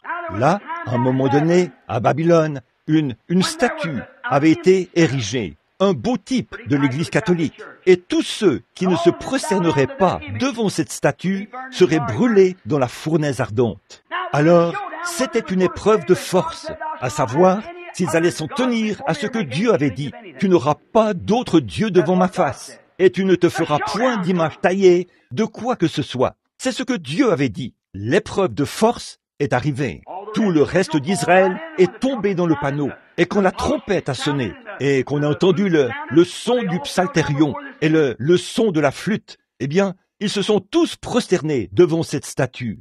Mais 3 d'entre eux ont dit « pas question ». Ils avaient entendu cette petite voix tranquille et ils sont restés alignés sur la parole. Qu'ont-ils fait? Ils s'en sont tenus à la parole. Et après, on leur a dit, si vous ne le faites pas, nous vous donnerons une autre chance. Sinon, nous vous jetterons dans la fournaise ardente. Ils ont dit, notre Dieu peut nous délivrer de cette fournaise ardente. Mais, quoi qu'il en soit, nous nous en tiendrons à la parole. Maintenant, frères, qu'en est-il de vous? Qu'est-ce que je vais faire, frère Branham? Tenez-vous-en à la parole. Tenez-vous-en à la promesse. Toute mon Église me mettra à l'écart. Tenez-vous-en à la promesse. Ils vont disparaître, s'en aller un de ces jours, de toute façon. Mais Dieu, non. Tenez-vous-en à la promesse. Eh bien, je vous le dis, ils me mettront à la porte. Tenez-vous-en à la promesse. Malgré tout, tenez-vous-en strictement à la promesse. Bon, si vous pouvez vous en tenir à la promesse et demeurer là-bas, alors restez là parmi eux. Soyez en communion avec tout le monde. Mais là, écoutez, vous n'obtiendrez jamais la victoire autrement qu'en étant en communion avec tout le monde. Il le faut. Toutefois, quand ils deviennent si mauvais qu'ils ont une conduite immorale, alors tenez-vous loin. C'est vrai, n'allez pas sur le territoire de l'ennemi. Mais tant que vous essayez de gagner votre frère, c'est différent. Voyez? Maintenant, regardez bien. Mais vous, une seule personne, vous ne réussirez jamais à gagner l'opinion d'une organisation. Non, monsieur, une fois que leurs règles sont établies, nous croyons ceci, point. Si vous écriviez votre doctrine, nous croyons ceci, virgule, ce serait différent. Un point signifie, nous croyons ceci. Vous devez vous conformer à ceci et signer ce document. Là, il n'y a rien à ajouter. Mais si vous dites, nous croyons ceci, virgule, plus tout ce que nous pouvons apprendre de Dieu, nous sommes ouverts au Saint-Esprit. Alors, vous allez de l'avant, frère. Oui, là, ce sera différent. Mais voyez-vous, si vous l'avez écrite avec un point, et que Dieu donne une chose, et que quelque chose se produit, et qu'il est démontré que c'est sa parole, la vérité, vous ne pouvez pas bouger, parce que c'est point final. Ça s'arrête là. C'est là que les luthériens sont morts. C'est là que les méthodistes sont morts. C'est là que les baptistes sont morts. C'est là que les presbytériens sont morts. Et c'est là que les pentecôtistes se meurent. C'est vrai. Ils meurent juste là. Regardez un peu, parce que c'est déjà écrit. Il n'y a rien que vous puissiez ajouter ou en retrancher. C'est là. C'est votre doctrine. Les luthériens ne pouvaient pas accepter la sanctification. Non, monsieur, il avait déjà dit, le juste vivra par la foi. Pas Martin Luther, mais ce groupe qui l'a suivi. C'est vrai. Pas John Wesley, mais le groupe qui l'a suivi. C'est vrai. Pas Calvin, mais le groupe qui l'a suivi. Pas John Smith de l'église baptiste, qui priait si ardemment la nuit, au point d'en avoir les yeux bouffis pour son église. Et sa femme devait le conduire à table et le nourrir à la cuillère. Pas lui, mais le groupe de baptistes qui l'a suivi. L'organisation qui s'est formée après lui. Pas Alexandre Campbell, mais ceux qui l'ont suivi. Pas le mouvement pentecôtiste du début, où les gens avaient tout en commun et ils étaient en communion avec tout le monde. Mais les groupes qui sont venus par la suite et qui ont dit « Non, nous sommes ceci et nous sommes ceci et voici les points que nous avons et il n'y a rien à ajouter. » Ils se séparent des autres et semblent ne pas avoir la foi. C'est vrai, c'est ce qui a produit cela. Voilà ce qui est mauvais. Amen. Je me sens religieux ce matin. Les enfants hébreux, après avoir tenu ferme devant l'épreuve, à savoir s'ils s'en tiendraient la parole de la promesse ou pas, ils avaient été mis à l'épreuve. Et qu'est-ce qu'ils ont fait? Ils ont possédé la porte de l'ennemi. Amen. Pourquoi? Ils s'en étaient tenus à la parole. Tenez-vous-en à la parole. Cette voix de Dieu qui vous parle. Eh bien, tout raisonnement déclarait, bon, écoute, Babylone, cela ne change rien. En effet, nous, quand nous nous prosternons devant cette statue, c'est Dieu que nous adorons de toute façon. Eh bien, si nous le faisons comme ceci, pour nous, ça signifie ceci. Faites-le comme Dieu l'a dit. Qu'est-ce qui se serait passé quand Dieu a dit, Moïse, ôte tes souliers, Moïse, tu te tiens sur une terre sainte. Et il aurait répondu, merci Seigneur, je crois vraiment en toi. Je vais plutôt ôter mon chapeau. C'est trop compliqué de délacer mes souliers. Ah, ça n'aurait jamais marché. Il a dit souliers. Il n'a pas dit chapeau. Voilà. Vous devez suivre ce que Dieu a dit, règle sur règle, et vous aligner sur sa parole. Maintenant, après avoir été mis à l'épreuve, ils ont possédé la porte de l'ennemi, la porte du feu. Ils se sont rendus compte, quand ils sont allés jusqu'au bout, en s'en tenant toujours à la parole de Dieu, ils ont possédé la porte. C'est vrai. Après, Daniel, un ordre signé par les Mèdes et les Perses, avait été émis, un ordre irrévocable, selon lequel, si quelqu'un adresse des prières à un autre Dieu, qu'il soit jeté dans la fosse aux lions. Et Daniel savait que la parole de Dieu disait de n'adresser des prières qu'à lui seul. Alors, il a simplement ouvert les fenêtres et s'est quand même mis à prier. Eh bien, il ne s'est pas du tout caché dans un coin. Il a ouvert les fenêtres en direction du temple. Il n'en avait pas honte.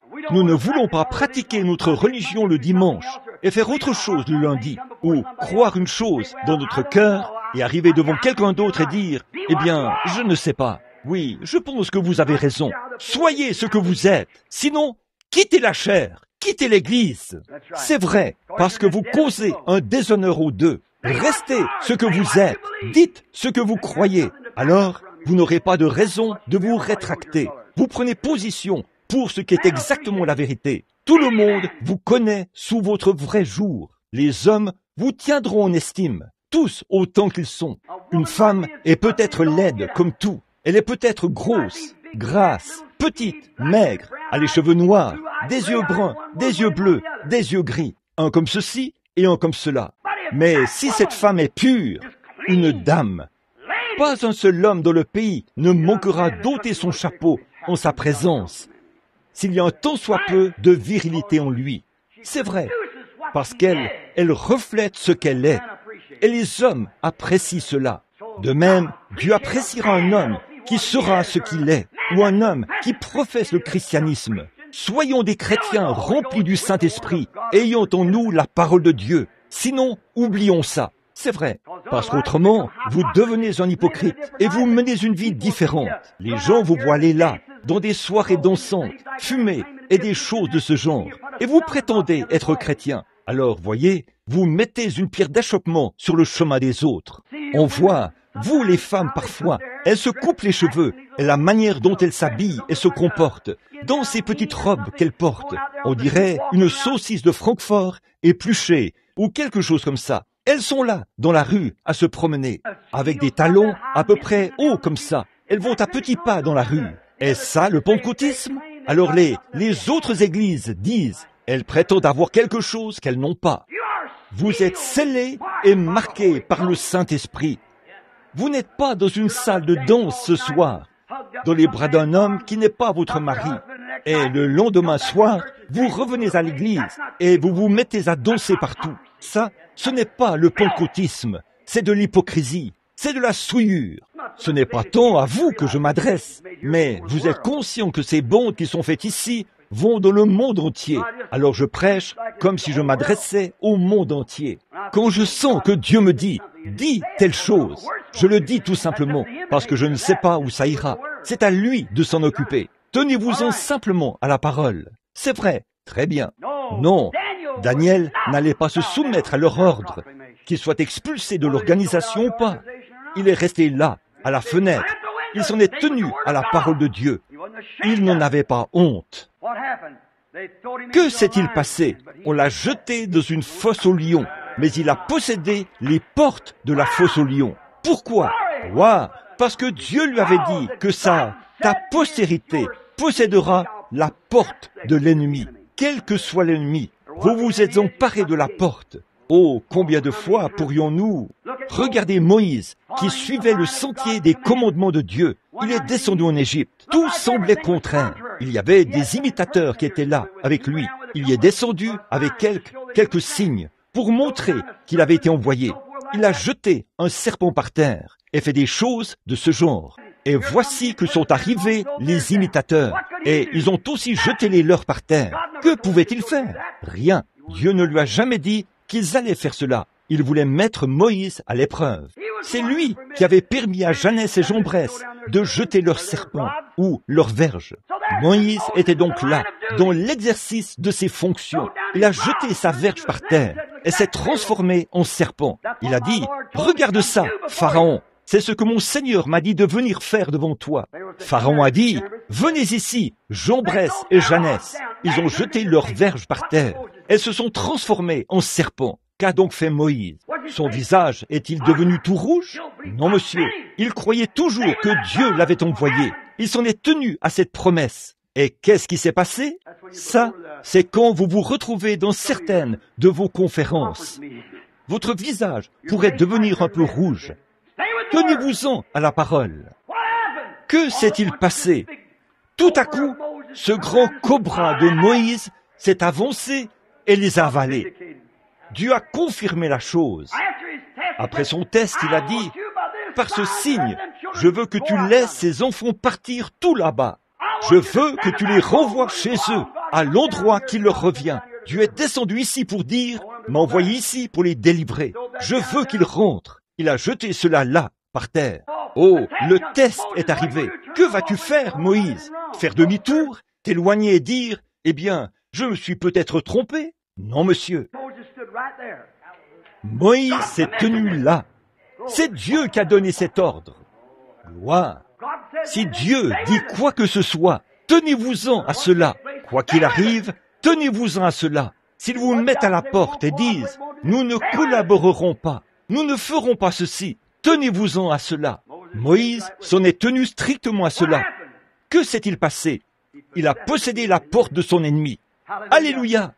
Le diable a dit, « Je mettrai l'étendue de la mer morte devant toi. » Mais elle s'est ouverte. Il ne pouvait pas les garder en Égypte plus longtemps. Il avait possédé la porte de l'ennemi. Pourquoi? Parce qu'il s'en est tenu à la commission que Dieu lui avait donnée, les commandements de Dieu. Il s'en est tenu à la parole de Dieu et il a possédé les portes de l'ennemi. Josué, après avoir été mis à l'épreuve, il avait probablement traversé le Jourdain à la nage pour aller là-bas, en compagnie de Caleb et des espions. Quand il est revenu du Jourdain, ils sont arrivés à Kadès Barnéa. Et tous ceux-là ont dit, « Oh, si nous tentons de le faire, cela mettra nos organisations en pièces. Nous ne pouvons tout simplement pas y entrer. Cet esprit-là ne meurt pas. Oh, nous ne pouvons pas accepter cela. Si nous enseignons cela à nos fidèles, qu'est-ce que nous allons faire? Il nous faudrait renvoyer presque la moitié des diacres de l'Église. Ils ont été mariés 2 ou 3 fois. Qu'allons-nous faire? Nous, eh bien, si nous disions à nos femmes qu'elles doivent porter les cheveux longs, vous savez ce qu'elles feraient? Elles quitteraient l'Église. Ensuite, qu'est-ce que nous ferions? Voyons, nous serions considérés comme étant vieux jeux. Jésus était vieux jeu, lui aussi. Nous ne pouvons pas faire ça. Nous ne pouvons pas faire ça. C'est trop nous demander. Vous savez ce qu'il en est du croyant frontalier. Hébreux, chapitre 6, on donne l'explication. Celui qui a été une fois éclairé, qui a eu part au Saint-Esprit, mais qui est ensuite tombé, d'être encore renouvelé. Il est arrivé à la frontière et a refusé d'aller de l'autre côté. C'est ça. Il a refusé de croire entièrement. Alors, qu'est-ce que Caleb a fait? Qu'est-ce que Josué a fait? Il a dit, nous sommes plus que capables de nous en emparer. Pourquoi? Ils s'en sont tenus à ce que Dieu avait promis. Eh bien, ils ont dit, les autres ont dit, eh bien, ce sont des géants. Ils se sont fortifiés derrière des murailles. Ils sont comme ceci. Voyons, il n'y a aucun moyen pour nous de les atteindre. Josué a dit, nous sommes plus que capables de le faire. Vous tous, calmez-vous, taisez-vous, asseyez-vous. Amen. Je vous le dis, la foi est une très grande chose quand elle s'appuie sur la parole de Dieu. La foi ne connaît pas la peur. À ce moment-là, la foi a des poils sur la poitrine, de gros muscles. Elle dit, taisez-vous. Quand Dieu parle, tout le reste rase les murs. C'est vrai, si vous demeurez en moi et que mes paroles demeurent en vous, dites ce que vous voudrez. Voilà, c'est ça. Oh, j'aime ça. Les démons trembleront et les pécheurs se réveilleront. La foi en Jéhovah secouera tout. Comment pouvez-vous avoir la foi quand vous savez que vous ne travaillez, ne marchez pas selon sa parole, quand vous savez qu'il y a des choses là que vous devriez dire et que vous ne les dites pas? Il y a des choses là que vous devriez enseigner et vous ne les enseignez pas. Il y a des choses là que vous ne pouvez pas dire. Comment donc pouvez-vous avoir la foi quand vous savez que vous avez tort, si notre cœur ne nous condamne pas, voilà. Mais tenez-vous-en à cette parole, où il n'existe pas de condamnation. Il n'y a aucune condamnation pour ceux qui sont en Jésus-Christ, qui marchent non selon la chair, mais selon l'Esprit. L'Esprit conduit selon la parole, parce que l'Esprit ne peut venir que de la parole, puisque sa parole est Esprit. Et il ne peut que, le véritable Esprit de Dieu ne peut prononcer que la parole de Dieu. Oh là là. Monde, va-t'en. Satan, retire-toi de nous. N'ayez pas peur de dire à cette montagne, ôte-toi de là, dites-le, restez là, regardez-la s'écrouler. C'est vrai, mais si vous avez de la condamnation, alors vous feriez mieux de rester tranquille. Là, ce que vous faites, ce n'est que du babillage. Vous ne dites pas la vérité, vous ne dites pas les choses que vous devriez dire. Très bien. Nous voyons donc que Josué, après qu'il ait été mis à l'épreuve, il a vu la preuve que c'était un bon pays. Et là, à Kadès-Barnéa, il s'est levé et les a tous contredits. Et il a dit, nous sommes plus que capables de nous en emparer. Nous pouvons nous en emparer. Quel était le but? Passer de l'autre côté. Quel était le but de Moïse? Manifester ses signes, afin de faire sortir les enfants. Et il semblait que cela avait échoué, mais il s'en est tenu à la parole. Et la porte de la mer morte n'a pas pu le retenir. Il est allé de l'avant et l'a traversé. Il a possédé la porte de l'ennemi. Josué, le regard fixé sur la promesse de Dieu, a dit, nous sommes plus que capables de nous en emparer. C'est vrai. Et quand il est arrivé au Jourdain, qu'est-ce que le Jourdain a fait? Il a cédé le passage. Amen.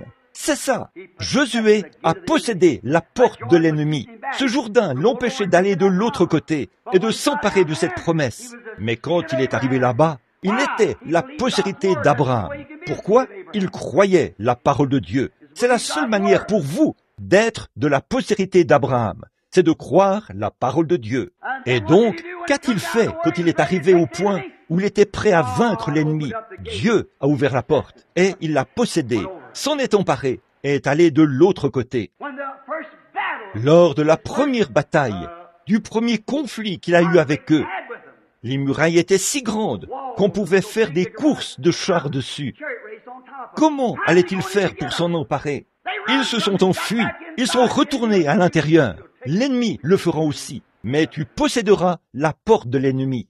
Il a dit, Seigneur, que dois-je faire? Un après-midi, il se promenait en méditant. Il a vu un homme debout, l'épée dégainée. Josué a dégainé son épée et a dit, es-tu des nôtres? Es-tu du côté de notre ennemi? Il a dit, je suis le chef de cette armée. Que dois-je faire? Faisons le tour 13 fois. Sonne de la trompette. Tu posséderas la porte de l'ennemi. Elle est tombée. Oui, monsieur. Pourquoi? Il était de la postérité d'Abraham, qui s'en tenait à la parole de Dieu. Il s'est emparé de toutes les portes auxquelles il était confronté. Certainement. Il se fait tard. Je dois m'arrêter. Écoutez, tous ces précieux héros. J'en ai noté toute une page ici. Mais tous ces précieux héros, malgré toutes les choses qu'ils ont faites, ils ont fini par mourir. Mais ensuite est venue la vraie postérité de la foi, la postérité royale d'Abraham. Jésus, une promesse. Abraham a eu Isaac, c'est vrai, selon la chair. Mais la vraie postérité ne se trouvait pas dans ce système des organisations. Elle se trouvait dans cette promesse de la parole de Dieu, selon laquelle il ferait de lui un père de nation. Pas par Isaac, mais par la postérité royale. Jésus, c'était la postérité royale. Et en fait, la postérité d'Abraham, Jésus n'était pas un juif. Il n'était pas non plus de ceux des nations. Il était Dieu. Vous voyez, vous, les catholiques, ici, soyez bénis. Mais quand vous adorez Marie en tant que déesse, enfin, qu'est-ce qui se passe avec vous? Marie n'était rien d'autre qu'une femme. Dieu l'a choisie. Elle était une incubatrice. C'est tout, une incubatrice. Voilà ce qu'est une femme. Mais elle est liée à la semence de l'homme. Bon, nous sommes dans un auditoire mixte, mais il faut que je dise ceci, pour que vous compreniez de quoi je parle. Eh bien, vous écoutez votre médecin, et moi, je suis votre frère. Vous pouvez sûrement le faire. En Christ, il ne se trouvait aucun pollen provenant de Marie.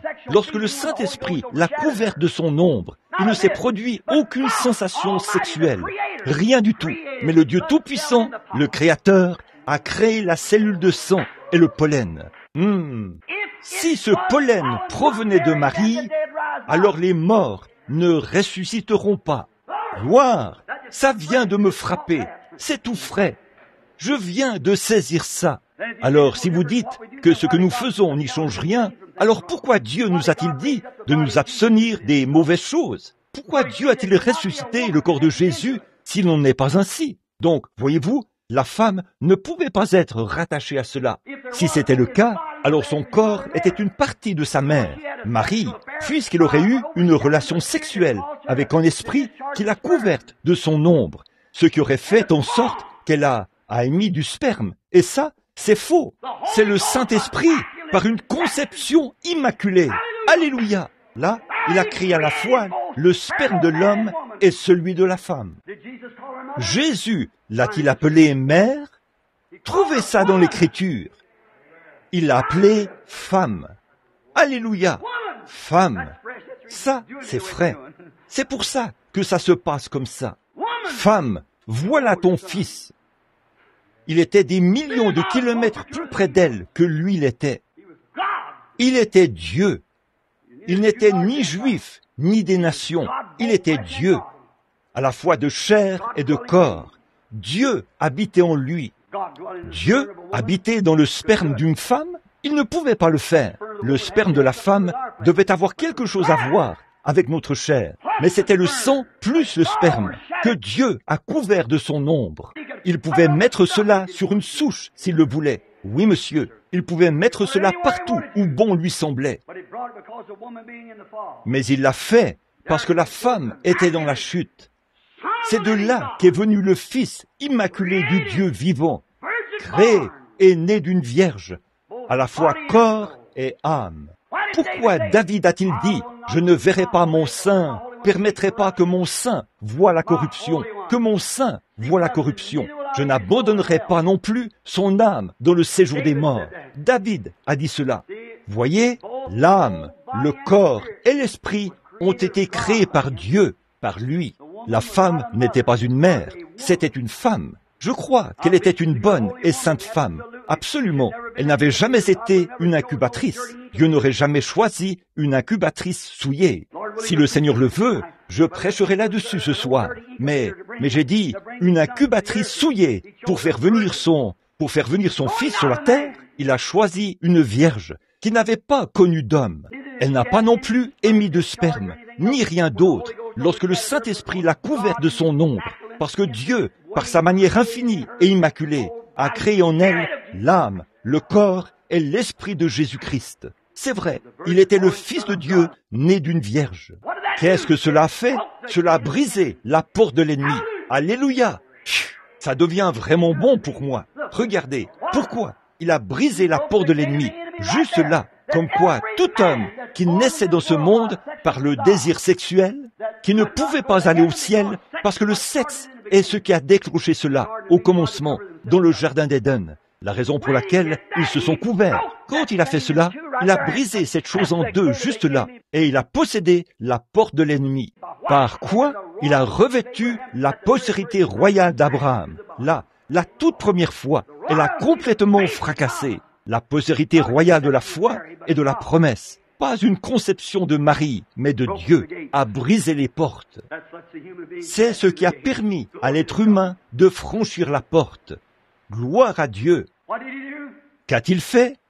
Il s'est donc emparé de toutes les portes de l'ennemi. Il s'est emparé de la porte de la maladie. La maladie ne pouvait pas exister dans sa présence. Non, monsieur. Et rien d'autre ne pouvait exister dans sa présence.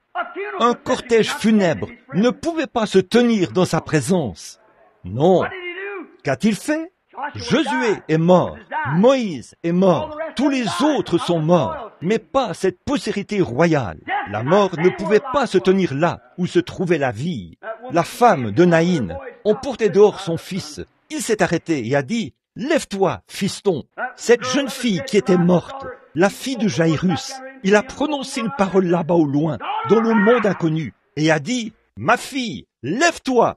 Lazare, qui était mort depuis 4 jours. Son corps était en état de décomposition et son âme en était éloignée depuis 4 jours. Il a dit, « Lazare, sors !» Gloire. Le voilà. Qu'a-t-il fait? Il a brisé les sceaux de toutes choses.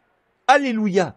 Quand il a fallu qu'il meure, alors il n'a pas pu retenir cette vie-là. Il ne serait jamais mort. Mais il fallait qu'il donne cette vie-là. Et quand il a donné cette vie, il a connu la mort.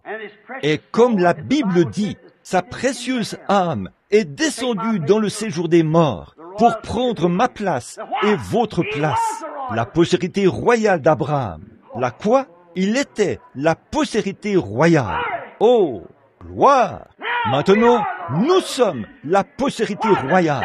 Quoi? Qui s'en tient à la parole, exactement comme lui, car au commencement était la parole, et la parole était avec Dieu, et la parole a été faite chair, et elle a habité parmi nous. Ne voyez-vous pas ce qu'est la postérité royale? La postérité royale, ce sont ceux qui s'en tiennent à la parole. Vous, poules mouillées, qui êtes prêts à faire des compromis avec le diable, avec ses modes du monde. Je ne vous parle pas à vous ici. Vous, là-bas, les prédicateurs, qui savez que vous prêchez que les jours des miracles sont passés. Vous prêchez que le baptême du Saint-Esprit n'existe pas. Honte à vous! Et vous prétendez être la postérité d'Abraham. La postérité royale s'en tient à la parole. La postérité royale, elle n'est pas née de l'homme. Elle n'a rien à voir avec l'homme ou la femme. La femme, c'est l'Église. Ça n'a rien à voir avec l'Église. Marie n'avait rien à voir avec la postérité. L'Église, la prétendue organisation, elle non plus n'a rien à voir avec la postérité. Elle est née de quoi? Pas d'une organisation, pas des méthodistes, des baptistes, des presbytériens, des catholiques, des luthériens, et ainsi de suite. Mais elle est née de la postérité royale de la promesse de Dieu. C'est celle-là qui s'empare de la porte de l'ennemi. Il s'en est déjà emparé pour elle. Car si vous demeurez en moi, et que ma parole demeure en vous, demandez ce que vous voudrez, et cela vous sera accordé. Voilà, c'est ça, c'est une promesse, c'est déjà accompli. Sa précieuse âme est descendue dans le séjour des morts, là où j'aurais dû aller. Mais ce 3e jour, Samson, qui avait transporté la porte de la ville sur son dos, n'a eu rien à voir là-dedans. Il s'est emparé des portes du séjour des morts, des portes de la tombe et tout le reste. Il ne les a pas emportées sur la montagne, mais il les a détruites. Alléluia! Il a possédé la porte de l'ennemi. Les atmosphères qui étaient remplies de la puissance du diable, en haut, au point que ni les anges, ni rien ne pouvait descendre. Il ne pouvait pas y avoir d'intercession, parce que le sang des boucs n'ôterait pas le péché, mais son sang à lui a ôté le péché. Et il est monté dans les hauteurs, et a emmené des captifs. Il a fait des dons aux hommes. Alors, tous ceux de la postérité d'Abraham, qui sont disposés à payer le prix, à venir se repentir de leurs péchés, à se faire baptiser au nom de Jésus-Christ pour la rémission de leurs péchés, à recevoir un nouveau remplissage du Saint-Esprit et à supporter l'épreuve.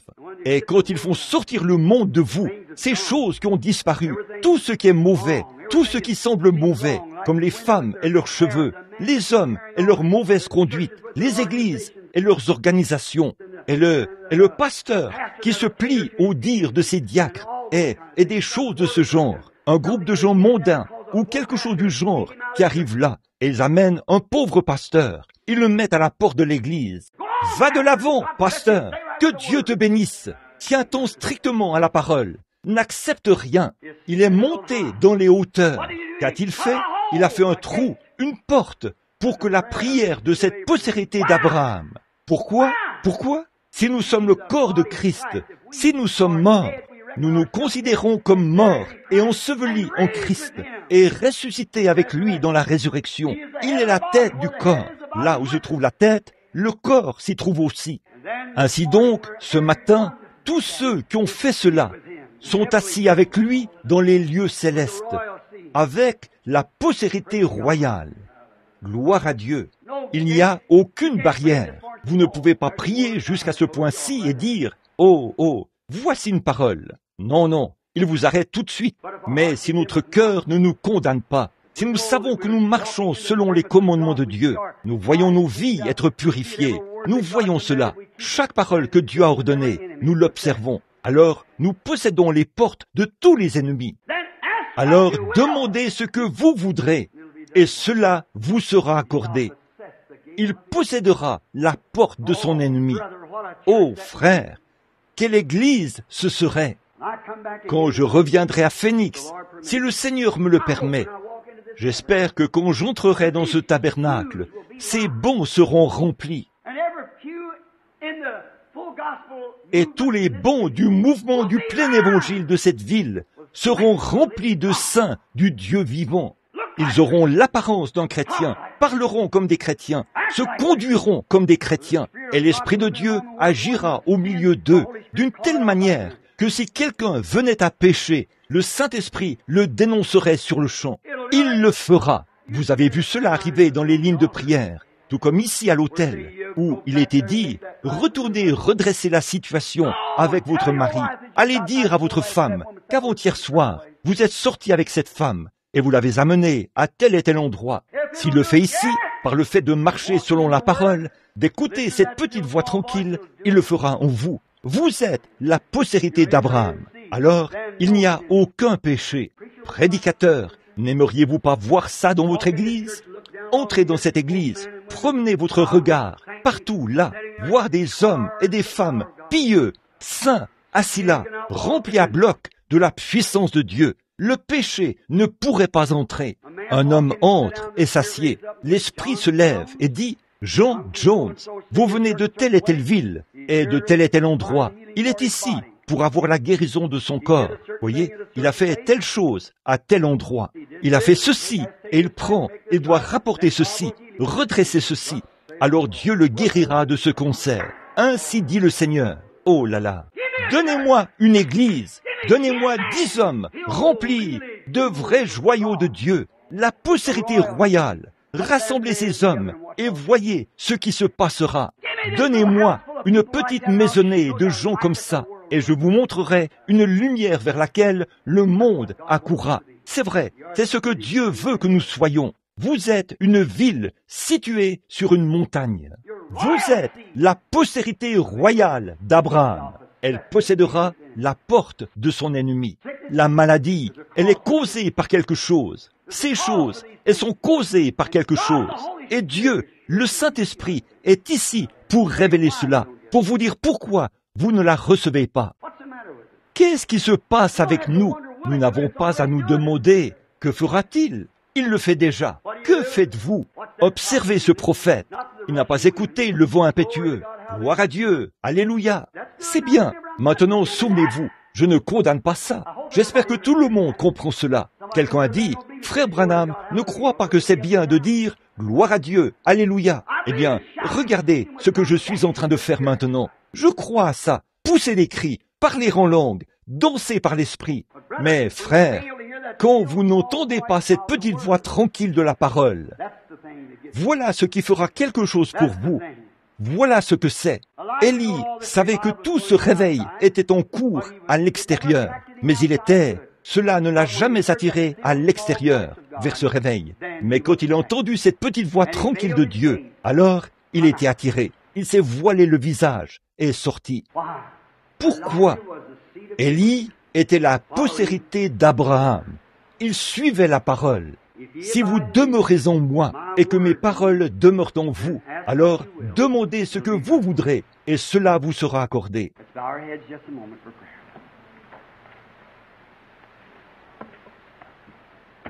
Courbons la tête un instant pour prier. Oh, Église, quand je finis de prêcher comme ça, ce que je ressens, l'esprit s'éloigne de moi et je regarde en arrière. Je vois des gens qui mettraient même la main dans leur poche, rationneraient la nourriture de leurs enfants pour me le donner.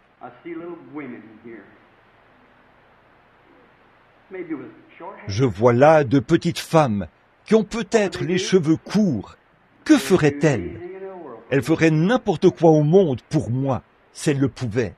Un homme qui vit avec une femme comme ça, et moi, je taille les choses en pièces avec la parole. Je blesse. Sa conscience est affectée. Et pourtant, cet homme irait là, dehors, travailler très dur, et il m'enverrait ses dîmes. C'est vrai. Alors cela me fait honte. Je suis revenu au côté humain à ce moment-là. Et là, on pense, qu'est-ce que j'ai dit? Je ne veux pas blesser les gens. Ce n'est pas ça. Mais, ô frère, ma petite sœur et mon frère bien-aimé, si c'est la parole de Dieu, et que c'est son esprit qui vivifie cette parole pour vous, qu'en sera-t-il au jour du jugement? J'essaie de vous préparer pour ce jour-là. S'il vous plaît, prenez seulement sa parole. Si jamais je prêche quelque chose qui n'est pas la parole, une promesse de Dieu, alors vous avez le droit de venir me voir. Mais ça, c'est la parole. Et c'est parce que je vous aime. Ce n'est pas parce que je ne veux pas que vous soyez dans le bateau. C'est parce que le bateau ne vous mènera pas à bon port. Vous ferez naufrage un de ces jours.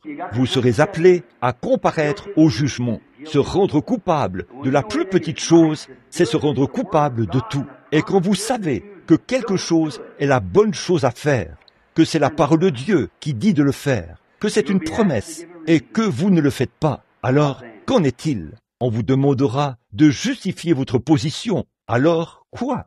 Quand vous serez confronté à ce message de ce matin, là-bas, sur l'écran, au jour du jugement, qu'en sera-t-il? Pensez-y, mes amis, vous pourriez mourir avant la fin de la journée. Nous le pourrions tous. Et une chose est sûre, vous mourrez un de ces jours. L'autre jour, j'étais là, à regarder ma mère. Je la tenais dans mes bras. J'ai tenu mon père, un peu avant cela, et je l'ai regardé partir. Je l'ai vu arriver au bout du chemin, qui pensaient que tout était parfaitement en ordre dans leur vie, et dire, « Oh, frère Branham, oh, si seulement je pouvais vivre un peu plus longtemps. » C'était trop tard. Et souvenez-vous, la mort ne change pas l'âme, elle change seulement sa demeure. Et si vous voyez qu'il y a en vous quelque chose, soyez raisonnable là. Si vous voyez qu'il y a en vous quelque chose qui vous fait agir de cette manière, et vous sentir de cette manière, comme vous ne devriez pas vous sentir, repentez-vous ce matin. Voulez-vous le faire, mon ami? Venez, soyez. Vous n'avez pas à être comme ça. Vous êtes une personne misérable. Vivez la vraie vie de la postérité royale. Dieu veut que vous le fassiez aujourd'hui. Voulez-vous lever la main alors que vous avez la tête et le cœur inclinés? Dites, frère Branham, je lève la main vers Dieu. Honnêtement, de tout mon cœur, c'est ce que je veux être. C'est vraiment ce que je veux être. Je suis devenu un gâchis là-dehors et tout le reste. Mais en fait, je ne veux pas être comme ça. Je veux être ce dont vous avez parlé ce matin. Priez pour moi, frère Branham. Je lève mes mains vers Dieu, pas vers vous, frère Branham, mais vers Dieu. Dans mon cœur, il connaît mon cœur. Je désire ardemment être le genre de chrétien dont vous parlez, la postérité royale d'Abraham, par Jésus-Christ. Levez la main maintenant pour dire, priez pour moi, frère Branham. Que Dieu vous bénisse. Que Dieu vous bénisse. Il le fera certainement pour vous. Notre Père céleste, à la lumière de ta parole, dans la puissance de ta résurrection. Et je me rends compte, Seigneur, que bien des fois, de pauvres gens sont embrouillés là-dehors. À cause de différents, les gens ne savent pas vraiment quoi faire. Quelqu'un vient et dit une chose, et un autre vient et dit autre chose. Et ici, à Phoenix, cette grande ville tourisme, où on y retrouve tout ce qui se passe dans le pays, à la fois sur le plan naturel et spirituel. Je me tenais sur la montagne l'autre jour, et je pensais au nombre de fois où le nom de Dieu est pris en vain ici, chaque jour, au nombre d'adultères qui s'y commettent, et combien de péchés et de souillures sont commis dans les rues ici, et les bars, et les ivrognes, et tout. Et beaucoup d'entre eux prétendent être des croyants, des chrétiens, des femmes qui descendent la rue, la cigarette à la main. Elles se promènent en portant des vêtements indécents, alors que tu as dit que pour toi, ces choses sentent mauvais. C'est une abomination, comme un vieil urinoir sale, dégoûtant, et qui sont mauvais quelque part. Oh Dieu, comment une femme qui prétend avoir le Saint-Esprit pourrait-elle faire une telle chose, alors qu'elle sait quelle odeur cela dégage au nez du Sauveur, que ça sent mauvais? Comment pourrait-il accepter une telle chose dans son royaume? Ô Père, si seulement il savait qu'ils sont 1 million de kilomètres de cela. Je te prie, ô Dieu, sois miséricordieux. Personne ne veut aller dans ces régions des perdus. Personne ne veut aller là-bas, Père. Loin de nous tous, l'idée d'y aller. Pourtant, au fond de cette personne, de cet homme, de cette femme, il y a un cœur bon, un homme ou une femme charitable, une personne bonne et gentille, qui a tout simplement été séduite par le diable. C'est le diable qui a fait cela. Satan, je suis contre toi, parce que tu es un ennemi de mon Seigneur. Tu es un ennemi de sa parole. Et je t'ordonne, par Jésus-Christ, le Fils de Dieu, car je suis un être mortel. Je sais que je n'ai aucun pouvoir en moi-même. Je n'ai pas le pouvoir de t'arrêter. Je n'ai pas le pouvoir de faire en sorte qu'aucune de ces femmes ne mette de l'ordre dans sa vie, ni aucun de ces hommes qui écoutent cette bande ou n'importe où. Je n'ai aucun moyen de faire en sorte qu'ils mettent de l'ordre dans leur vie. Je suis impuissant, mais j'ai l'autorité de la parole de Dieu en tant que serviteur, de la prêcher. Je suis lié par le devoir à cette autorité. Le policier qui est là dans la rue n'a pas non plus le pouvoir d'arrêter une voiture, mais il a l'autorité de le faire. Et Satan, autant commencer à faire grincer tes freins, parce que je t'ordonne, par Jésus-Christ, de relâcher ces gens, partout dans le monde, partout où ce message ira. Relâche-les, je les réclame, parce qu'ils ont été rachetés. Ils ne s'appartiennent pas. Un prix a été payé pour leur rachat. Ils sont la postérité royale d'Abraham, le Seigneur Jésus. Toi, sale hypocrite, souillé et répugnant, espèce d'imposteur, qui conduit les gens dans leur aveuglement vers les fosses de l'enfer, relâche-les. Je t'ordonne, par le Dieu vivant, par le sacrifice de son Fils Jésus, de les relâcher, afin que leur âme soit remplie de sa bénédiction et de sa présence, et qu'ils puissent posséder la porte de chaque ennemi. Tu les fais s'attendre à ceci, cela ou autre chose, ou à une quelconque touche bénie, ou quelque chose d'autre. Mais je te dis que tu vas perdre ton emprise.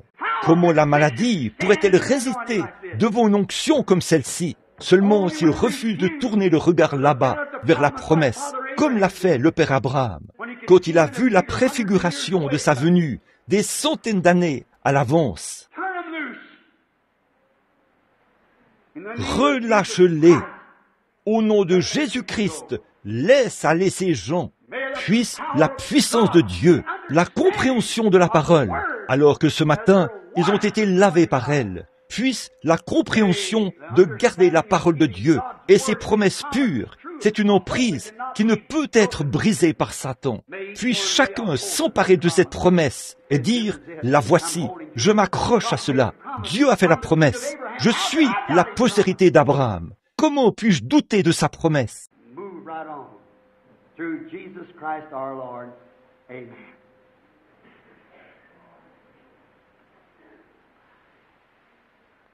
Et qu'il continue d'avancer par Jésus-Christ, notre Seigneur. Amen.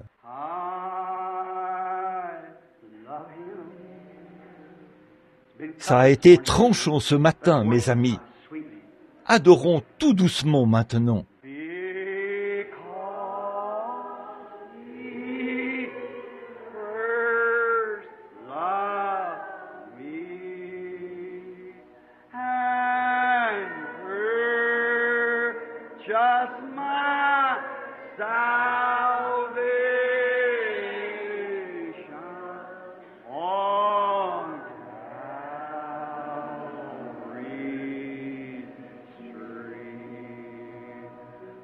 Serait-ce possible? Ce n'est pas sacrilège, certainement pas. C'est religieux. Levons les mains vers celui que nous aimons et disons,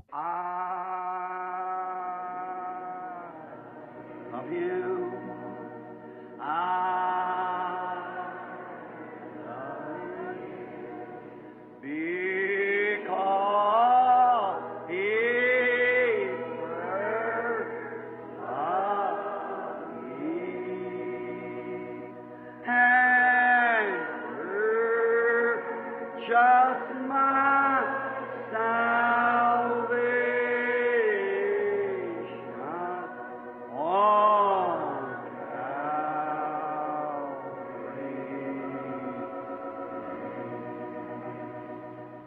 Maintenant, à chaque femme ou jeune fille ici présente, voici ma main. Dieu vous aime. À chaque homme ou garçon ici présent, Dieu vous aime. Je vous aime. Bon, je ne peux pas tendre la main pour serrer chacune de vos mains, mais puisse Dieu vous exprimer ce que je veux dire. Pendant que nous le chantons de nouveau, retournez-vous et serrez la main de quelqu'un. À ceux-ci, tous connaîtront que vous êtes mes disciples, si vous avez de l'amour les uns pour les autres.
Vous l'aimez, n'est-ce pas? Cette douce sensation du Saint-Esprit. La parole est un processus de purification. Elle vous récure. Elle fait de vous une nouvelle créature. Elle ôte tout.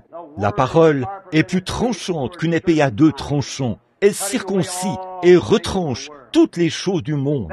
Voyez? Alors, nous nous sentons propres, récurés. Nous l'acceptons et nous croyons en lui. C'est pour cela que nous pouvons chanter « Je l'aime, parce qu'il m'a aimé le premier et a acquis mon salut sur le calvaire. » C'est beau? J'aime cela de tout mon cœur. Voyez, essayons de nouveau. Tout le monde maintenant, vraiment, à pleine voix maintenant.